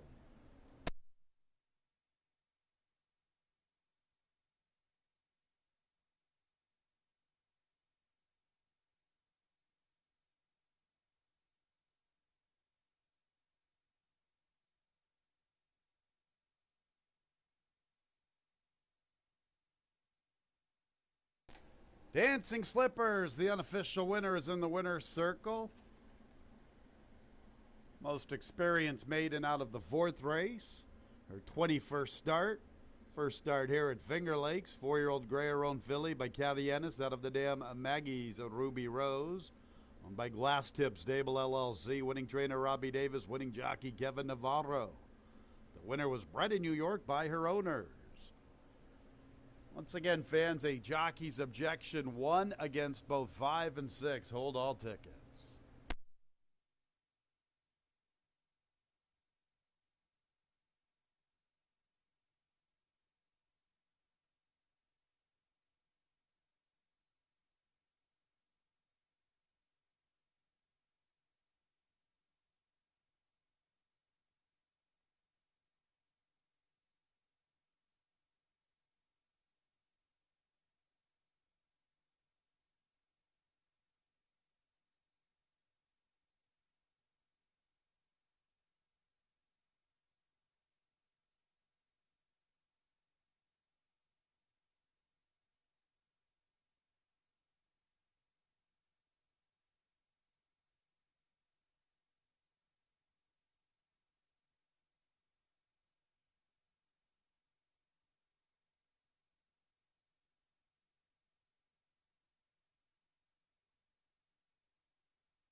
Well, apparently the 4th's official. My job's tough enough, fans. Unbelievable. 5, 6, 7, 4 on the board. Officially in the 4th. Makes me shake my head. 4, 5 exact to $20.80. Apparently no change to the order of finish. I wonder why I have gray hair. 5, 6, 7, pick 3, $29.37. 5, 6, 7 trifecta. There it is, $29.37. Exact to $33.60. Super $154.50. 4, 5 double $20.80. 8, 4, 5 pick 3 $39.37. 3, 8, 4, 5 early pick 4 $385.25. Apparently there was no change to the order of finish. 5th race, let's scratch 9, Lake Party. Moving on. 5th race is in 20 minutes. It starts the late pick 4. 3:08 is the post time.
Fifth race, 3-year-olds and up now, winners of 2 races, 5,000 the level, 1 mile and 40 yards, scratch 9 Lake Party. Here's the field. 1 Cray Cray, John Davila Jr. 2 is Judith's Cougar, Michael Davila Jr. Number 1 Cray Cray is the current favorite at 3-1. So Cray Cray, Judith's Cougar. Here's 3 Friday Bears, stablemate to Cray Cray. Andre Worry is the pilot. Next will be 4, Shook 'em Up, Nazario Alvarado. 5 is Get Around Town with Ray Lou Gutierrez.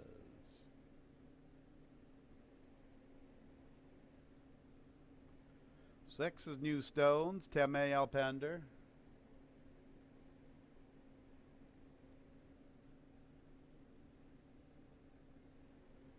There's the 7 Craigville Beach, Kevin Navarro looking for a riding double. Just got there in the 4th race with Dancing Slippers. 8 is One Shot at Forever, Jose Baez, scratch the 9 Lake Party. Here's the 10, Honorable Union, Christian Santiago Reyes. The Music Man, Brent Bond looking for a training double. 11 Grammy Dance, Andy Hernandez. Big shout out to Fred and Cindy Desimone along with Kevin Hefferon. And the 12 is Icy Cash, Luis Perez looking for 3 wins on our Monday card. This is the first leg of our late pick 4, field of 11, just 3 minutes until post time.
It's post time for the 5th race. Field of 11 arriving at the starting gate. First leg of our late pick 4. Number 1 Cray Cray at 2-1. 7 Craigville Beach 3-1 second choice. 12 Icy Cash is the third selection on the board, currently 5-1. Still trying to get Cray Cray into his respective post. He's 9-5. He is the favorite. Holding up the loading process, Cray Cray.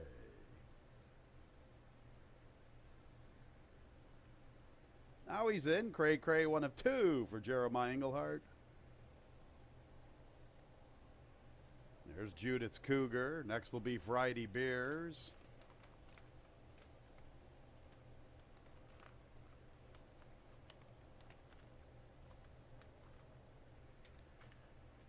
There's Shook 'em Up.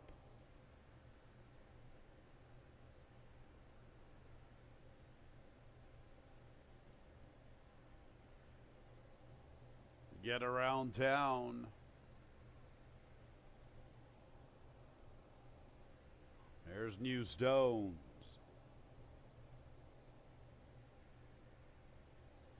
Still trying to get around town into the starting gate. Now he is situated. Long shot New Stones to follow. Cray Cray at 9-5. Craigville Beach getting a little closer, 5-2. Friday Bears and Icy Cash are both 6-1. Here's Craigville Beach. Next will be One Shot at Forever.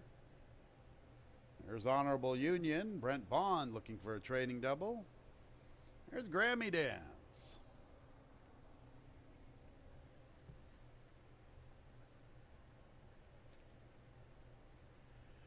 And one more to the outside. That is Icy Cash. Icy Cash, the last of 11, ready for the start of our late pick 4. And there they go. Craigville Beach begins the best, and he has the lead. Grammy Dance is showing some pace with Shook 'em Up. Also, there is New Stones, who wants to go. One Shot at Forever has the 5th position. Along the inside races Judith's Cougar with the White Silks. So on the front end, it's Craigville Beach. New Stones vying for second with Shook 'em Up. Also there up close is Grammy Dance and Judith's Cougar. White Silks, one from the rail. One Shot at Forever's midfield, little less than 3.5 off the lead. Length and a half to Friday Bears. Racing with him, Icy Cash and Get Around Town. Following them, Honorable Union, and Cray Cray is the last of all. 7-5 favorite, has to pass all of them. On the front end, Craigville Beach. He's been getting the run of the race, making the pace pretty easily. Works with a length plus advantage. From the inside is Shook 'em Up. Grammy Dance makes a move for third, now vying for second. And Grammy Dance is coming a-calling. He's ready to tackle Craigville Beach, heading into the turn. And from the outside, making a move is One Shot at Forever. New Stones tries to stay on. Friday Bears now picking up his stride. He's 6 off the pace. Farther out, Icy Cash losing ground. Judith's Cougar. Cray Cray's winding up, but he has a ton of work to do. Honorable Union second last. Get Around Town's at the back. And it's been Craigville Beach's race from the very beginning. And the race goes through him. And he's strong off the turn, repelling the bid of Grammy Dance. Friday Bears is third. I'm going to Cray Cray and One Shot at Forever. It sure looked like it was Craigville Beach's race from the very beginning. And Kevin Navarro's registering 2 in a row. And Craigville Beach is a wire-to-wire winner. Here's Cray Cray late on the scene. I believe up for second from Grammy Dance. And Friday Bears checked in fourth.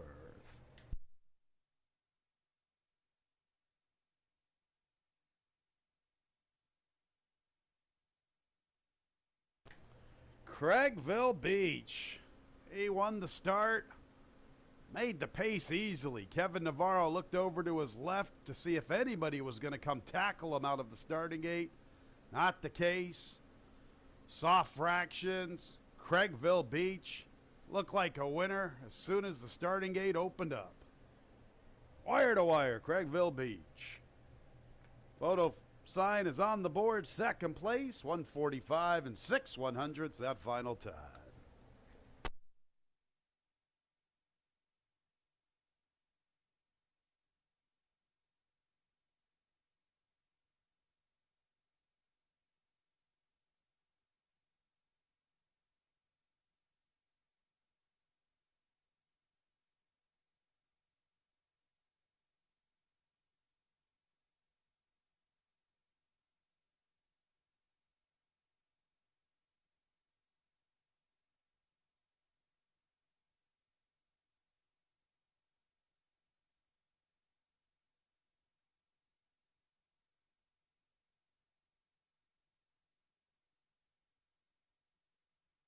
One Cray Cray, second, third place 11, Grammy Dance, fourth place 3, Friday Beers.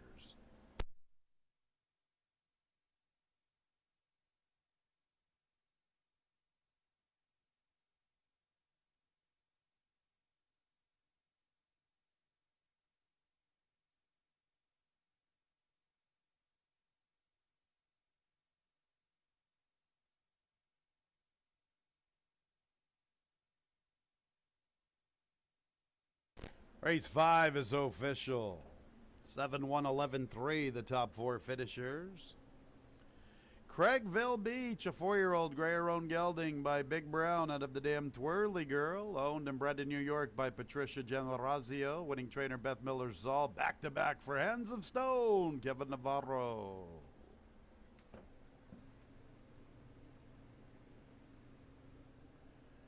Seven one exacta, $18.60.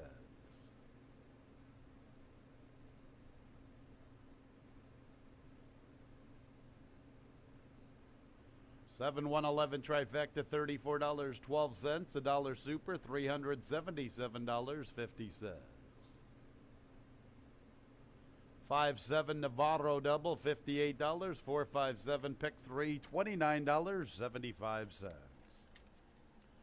Race 6, scratch 11, Sky Writing. Race 6 will start our late pick 3. Race 6 is in 24 minutes at 3:39.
coming up on race number 6 of today's card. And Craigville Beach really responding to the drop in class.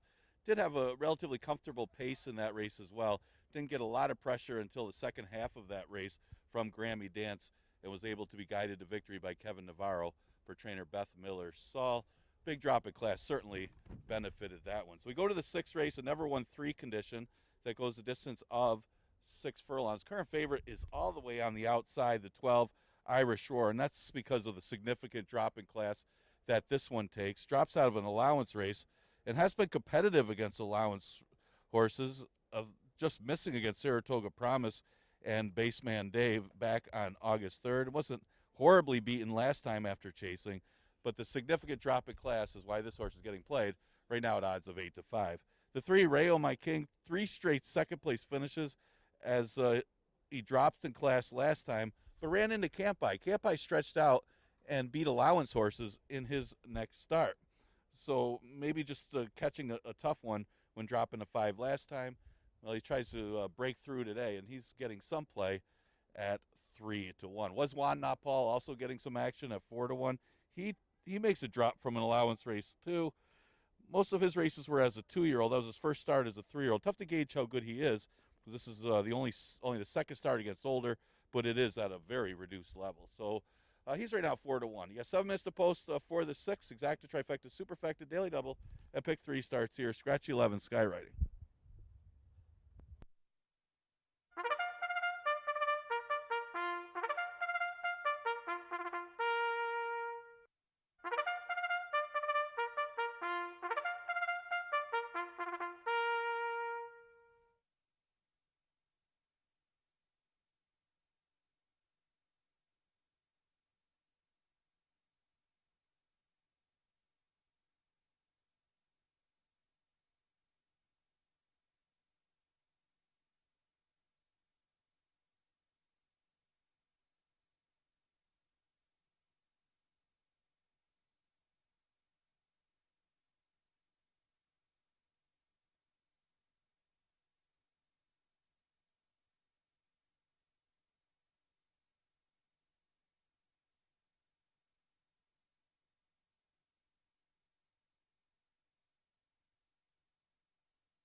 Race 6, 3-year-olds and up, now winners of 3 races, a 6 furlong affair, $5,000 claimer, scratch 11 Sky Writing.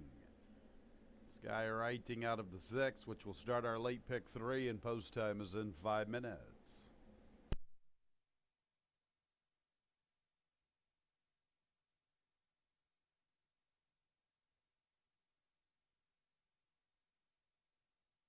Here's the field. Number 1, person to person, Kevin Navarro looking for 3 in a row. 2 is Cool Quartet, Jose Abayez.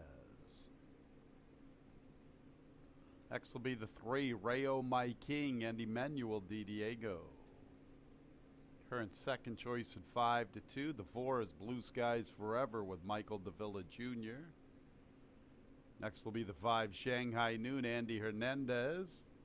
Jim Aquilano looking for a training double. 6 was Juan Now Paul. Raylu Gutierrez looking for his second winner on the card. Big shout out to Al Gold. 7 is Nice Bank, Tammy Permarini. 8, Got to Like It with Dalton Brown. 9 is Sweeping Vista, Luis Perez looking for his third winner on the card. There's Sweeping Vista. Let's go to the 10, Dinosaur, stablemate to the 1. Joel Cruz is the pilot. Alexandra Hilligus trainee. Alexandra with a couple of them. And the 12 is Irish Roar. Jeffrey Engelhardt, Andre Worry, 6-5 favoritism. Irish Roar, the last of 11 in the parade. The 6, starting the late pick 3, 4 minutes away.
Post time in a minute.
It's post time for the 6th. The loading process is just starting. Here is person to person. Couple of big long shots here for Alexandra Hilligus. Person to person 59 to 1. Dinosaur at 94 to 1. Clear cut favorite all the way to the bottom. The 12 Irish Roar. Big class drop for Jeffrey Engelhardt. Andre Worry the pilot 6 to 5. Irish Roar. 3 Rayo My King at 3 to 1. And the 6 was 1. Now Paul at 4 to 1. Cool Quartet, Rayo My King have joined person to person. Here's Blue Skies Forever. Next will be Shanghai Noon.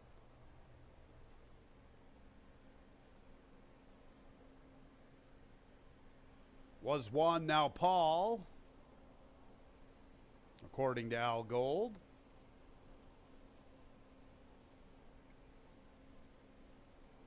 Nice bank. Got to like it. For the long shot king, Eddie Babcock, 17 to 1. Got to like it. There's Sweeping Vista, 43 to 1 with leading jockey Luis Perez. There's the other Hilligus trainee, Dinosaur, and the clear cut favorite, Irish Roar, 4 to 5. Irish Roar out of the allowance conditions, all the way in for 5,000. That's how you jam, and Irish Roar's 4 to 5. Ready for the race. And there they go.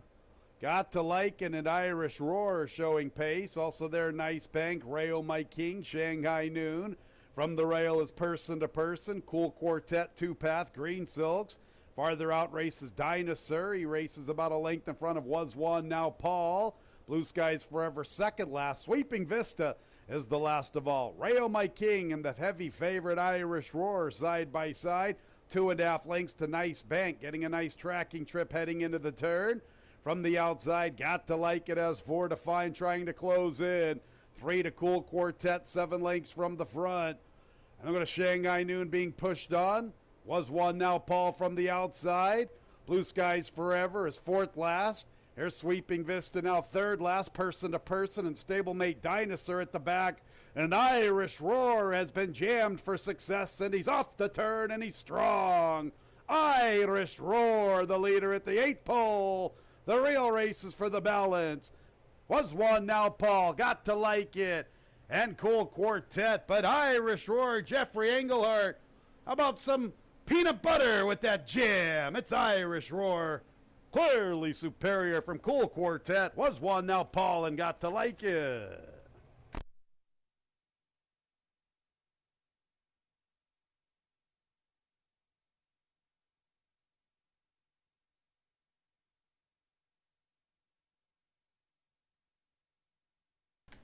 $111 and 86 100ths. You want to win races? You better jam. And Irish Roar was jammed. And he's 1 to 2. And he's an easy winner against this group. Second place, 2 Cool Quartet. And the photo sign is there for the balance. 111 and 86 100ths that final time.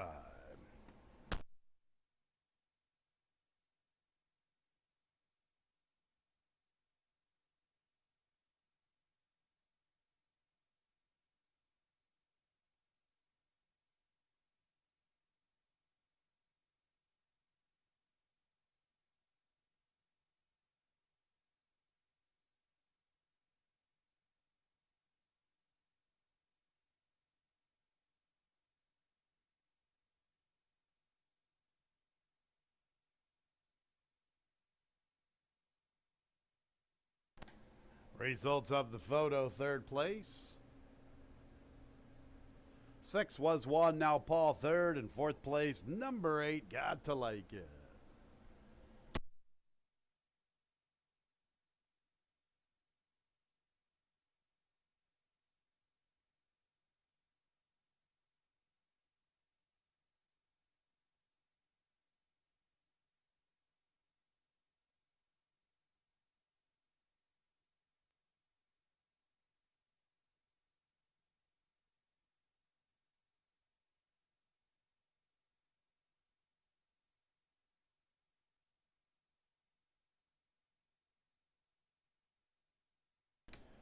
Race 6 is official. Irish Roars making his way to the winner's circle. A 4-year-old chestnut colt by Discreet Cat out of the dam Forty Greta. Owned and trained by Jeffrey Englehart. Winning jockey Andre Worry. The winner was bred in Ireland by Godolphin. A 12-2 exacta returns $40 even. 12-2-6 trifecta, $54. The dollar super 12-2-6-8, $486.50. 7-12 double, $17. 5-7-12 pick 3, $21.50. Seventh race is our Monday featured event. New York Breds, second state bred condition. Couple of scratches, 4 and 7. 5-star bunt and Eddie's Gift. Seventh race starts the late double, and post time is in 24 minutes at 4:09.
getting ready for the 7th. It's been drop downs the last couple races. You had Craigville Beach dropping from a 12.5 to the 5, and then that race was Irish Roar dropping from an allowance race down to the 5,000.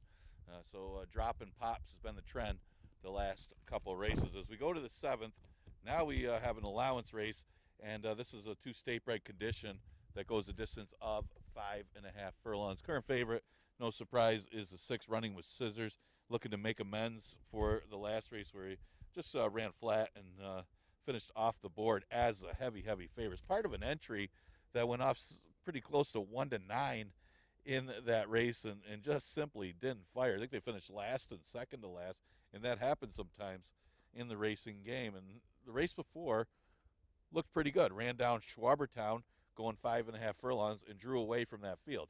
If he runs back to that race, he should be tough in here. He just got to run down the speed of Lohengrin 2, who's the one that's expected to be on the lead yet again. And just got to be careful that this one doesn't get away with a comfortable lead going shorter 5.5. He was able to get a little easier lead than expected last time when Schwabertown rated off of him and went all the way going 6 furlongs, mainly because of a speed favoring racetrack that was favoring his running style that day. Well, that's not the case today, but it is shorter going 5.5, and it doesn't look like anybody's got the kind of speed that Lohengrin 2 does, although you may see either Breeze Burner or Running with Scissors try to keep that one honest and not getting away too easy. Lohengrin 2 right now is 7-2 as the inside speed. The 8 Breeze Burner does have some tactical speed, so might not be that far off of that one, and he's outside, which is a good place to be, so we can make a decision whether how close he wants to be with Lohengrin 2. Likes this distance as far as hitting the board, and making a second start off the layoff. You should see some good improvement from Breeze Burner and a positive sign. He is taking some early money right now at odds of 5-2. That's some of the contenders for a pretty good allowance event. Exacta, Trifecta, Superfecta, and Daily Double offered in here. We scratched the 4, 5-star bunt, and the 7, Eddie's Gift.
Seventh race is our Monday featured event, New York Breds. Second day bred allowance condition, 5.5 furlongs, scratches 4 and 7, 5-star bunt, and Eddie's Gift. Seventh race starts a late double, post time in 6 minutes.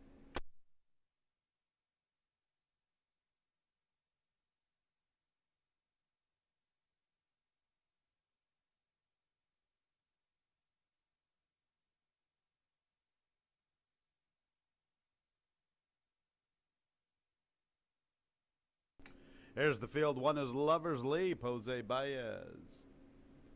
2 is Lohengrin 2, Jeremias Flores. Next will be number 3, Thesis, Joel Cruz. 5 is Zababa, Rudy Ignacio. 6 is Running with Scissors. Looks like he's jumped out of line. Here's the 8, Breeze Burner, Luis Perez. 6, Running with Scissors. The favorite at 6-5, Andre Worry and Jeffrey Englehart looking for back-to-back scores. 5 minutes until post time.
Couple of minutes until post time.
clearing the gate.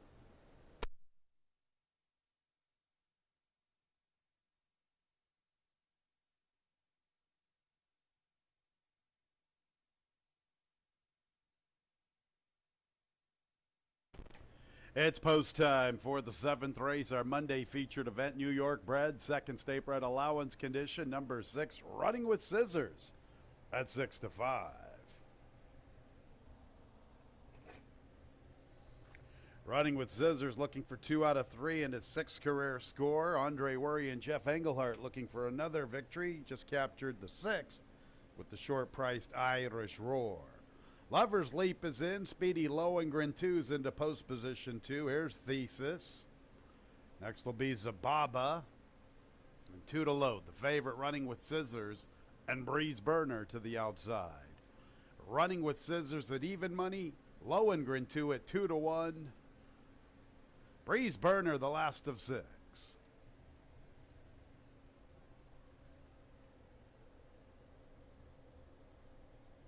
Ready for the Monday feature.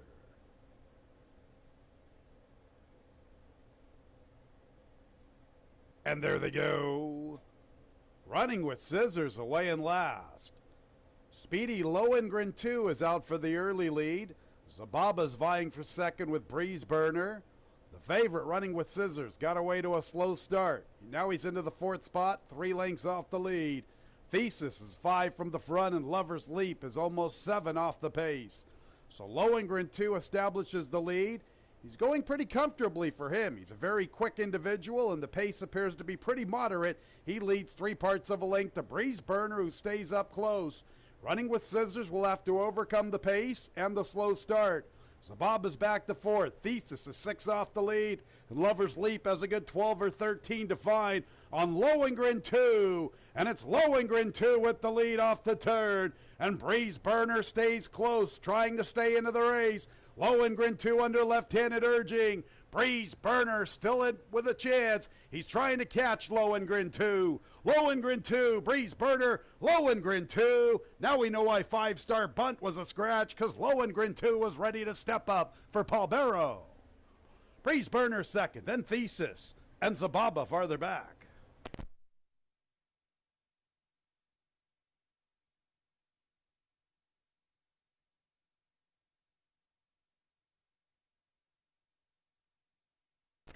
.105 and 1/5 the time on the board. Just kind of got the feeling throughout the running of the race that Lohengrin 2 was doing it pretty comfortably. Especially with the 45.91. That's pretty soft for Lohengrin 2. And it's not coincidental that the top 2 throughout the running of the 7th are the top 2 under the line. So it is 2 Lohengrin 2 first. Second place 8 Breeze Burner. Third place 3 Thesis. And fourth place 5 Zababa. 1 minute 5 and 21 100ths. The final time. Hold all tickets.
Seventh race, our Monday feature is official. 2835 on the board, 2 in a row, number 2, Lohengrin 2. 5-year-old Dark Bear Brown Gelding by Langfear out of the Dam Exclusive Woman.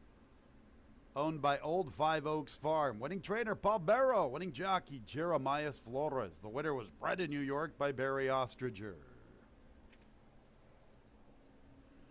Exact to $25. Trifecta $33.12, a dollar super $223.50. 12-2 double $14.80. The pick 3 7-12-2 $13.62. One more race on the Monday card. Full field of 12 for the nightcap. 1, 3, and 11. 1 pound over. Post time is in 23 minutes at 4:37.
Getting ready for the last race on today's card. Just a reminder, we are running Monday through Wednesday this week. So the next live racing day, of course, tomorrow with the 110 first post. And seventh race, yeah, figured Lohengrin 2 was the main speed. It was the question of whether Running with Scissors could make amends for his last loss and stay close enough and chase that one down. But so when Running with Scissors got off slow, it was really just Lohengrin 2 alone on the lead, and Breezeburner really the only one that had any kind of shot at him, and Lohengrin 2 able to defeat that rival. Jeremiah's floor is for trainer Barrow. So we look at the last race. You got a 8-5 favorite all the way on the outside. The 12, Funny Pursuit, coming off a second place finish from a 6 post last time after having a bad start, but tougher post today from post 12. But if this one could get position and get some kind of trip from there, she figures to be a logical contender in this race. She's at 8-5. The 8 horse is Tribeca Girl. Pretty good debut in the slop when she won a 5,000 maiden race, although it was the other horse that got her picture taken, not Tribeca Girl, and ran 5th in her last start. So against winners, she hasn't fared as well on fast racetracks, but does shorten back up to 5.5, which was the distance that she broke her maiden. So is getting some action, and the number for that race could be competitive in here. Well, money pretty spread out here. The 5 horse Cat Glasses Kathy should be sitting right off the speed of Shanghai-ness, as the 1 horse Shanghai-ness figures to get the lead, adding blinkers in the rail as for the first quarter anyway. Shanghai-ness, maybe that one could go a while, dropping to 5, but Cat Glasses Kathy should be right outside that rival. She didn't fare too well last time chasing because of the bad start, but she could be closer up with Shanghai-ness today with a better start, and that maybe have a little more impact. She's currently at odds of 6-1. Some of the horses getting some play here for the last race on the card. Exacta Trifecta Superfecta wagering offered in race number 8.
One more race to go on the Monday Nightcap Fillies and Mares. 3-year-olds and up. Now winners of 2 races, $5,000 claimers, 5.5 furlongs, 1, 3, and 11. All carry 1 pound over the weight. Our Monday Nightcap in about 6 minutes at 4:37.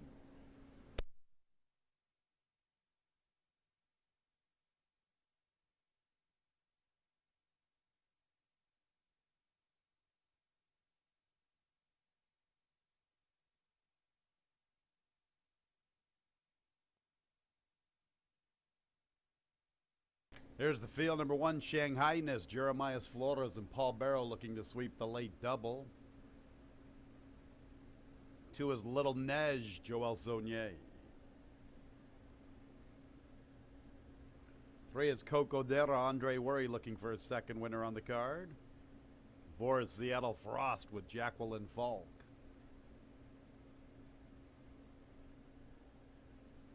5, Cat Glasses Kathy, Emmanuel Di Diego. 6, If I Knew with Joel Cruz. We'll skip ahead to the 8, Tribeca Girl, Luis Perez looking for 3. Jim Aquilano looking for his second training score on the card. There's the other Aquilano trainee skipping ahead to the 10, Foxy's Edge with Michael Davila Jr.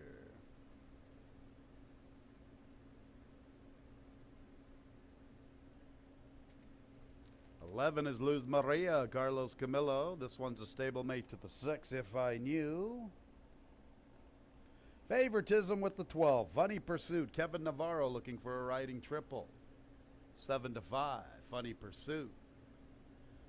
7's last for the parade. That's 7 twice proven with Dean Freights. And one of them jumped out of line all the way in the 3/4 chute. That's the 9, Crossing Alaska with Christian Santiago Reyes. 4 minutes until the nightcap.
Couple of minutes until the nightcap.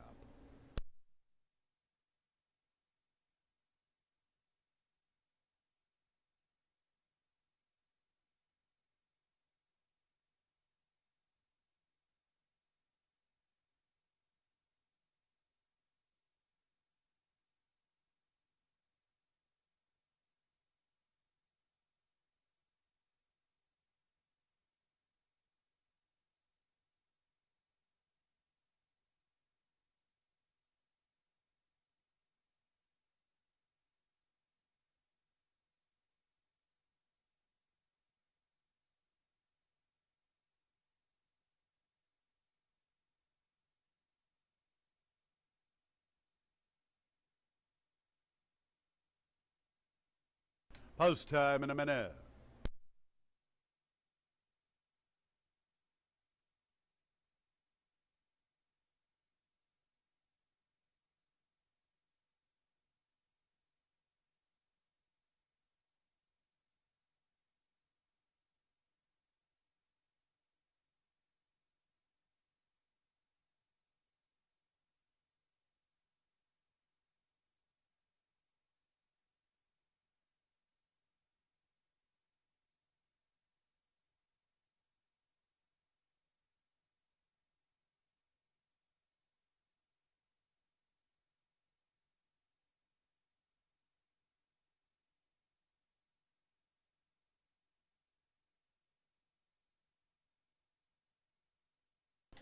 It's post time for the nightcap. Even money, number 12, Funny Pursuit.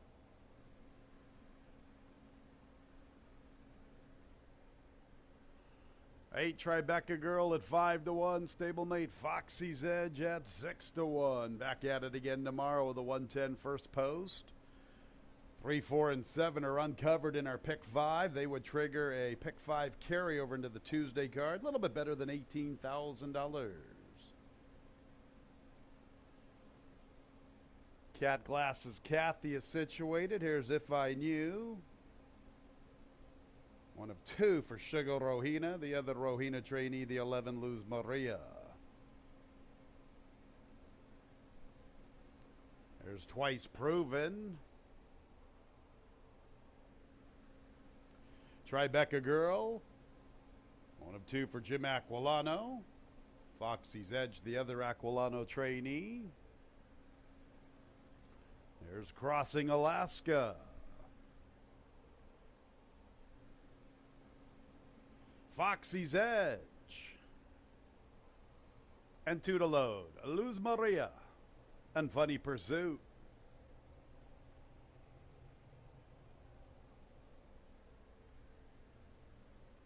Even Money, Funny Pursuit, 5 to 1. Foxy's Edge, 6 to 1. Tribeca Girl. Now Funny Pursuit is 4 to 5. Ready for the nightcap. And there they go.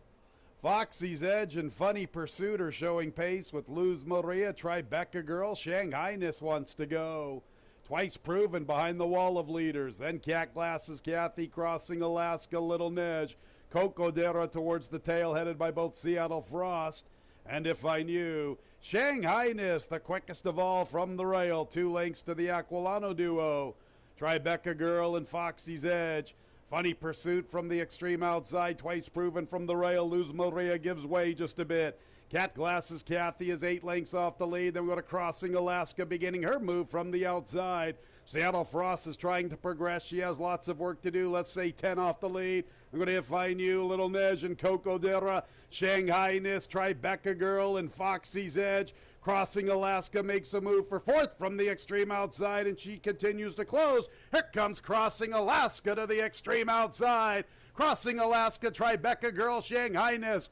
Let's Tribeca Girl on the lead in deep stretch. Tribeca Girl, late charge from Funny Pursuit. Tribeca Girl, Funny Pursuit second. In 3rd was Crossing Alaska. And 4th place to Shanghai-ness.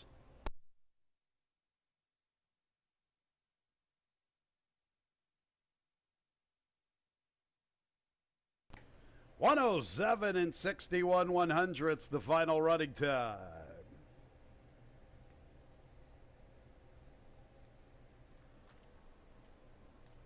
Big run number 8, Tribeca Girl. Photo sign's going to be up on the board for 2nd place. Hold all tickets, 107.61 the final time.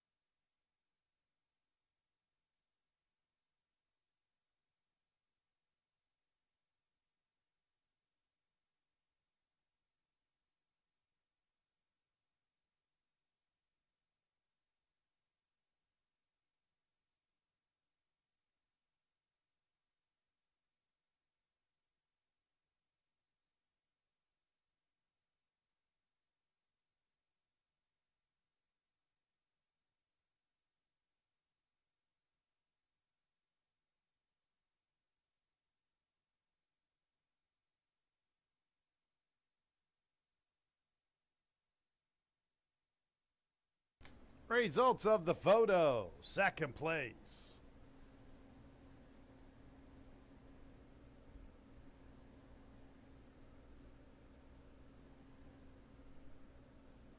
I'll get back to that. Entering the winner's circle is the 8, Tribeca Girl. 4-year-old chestnut filly by Here Comes Ben out of the damn Dove Creek.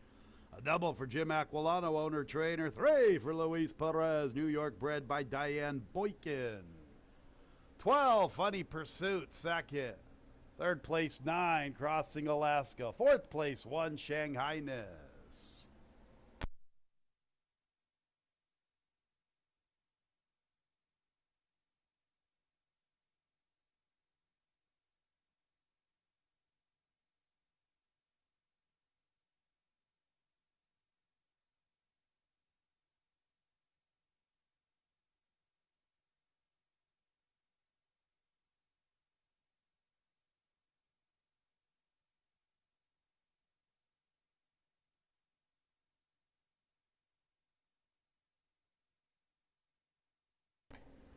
And the nightcap is official. 8-12-9-1 on the board.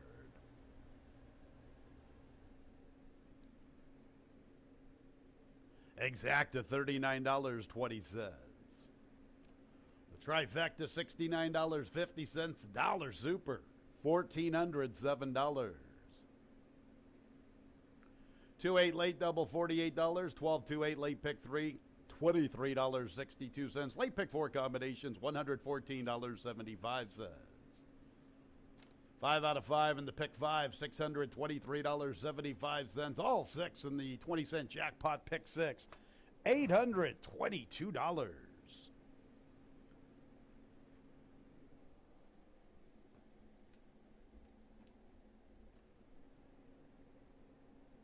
Pick 6 carryover into the Tuesday card, $8,959.67. $8,959.67. Nice carryover into the Tuesday card, commencing at 1:10. That's when we'll see you again. Have a great night, everyone.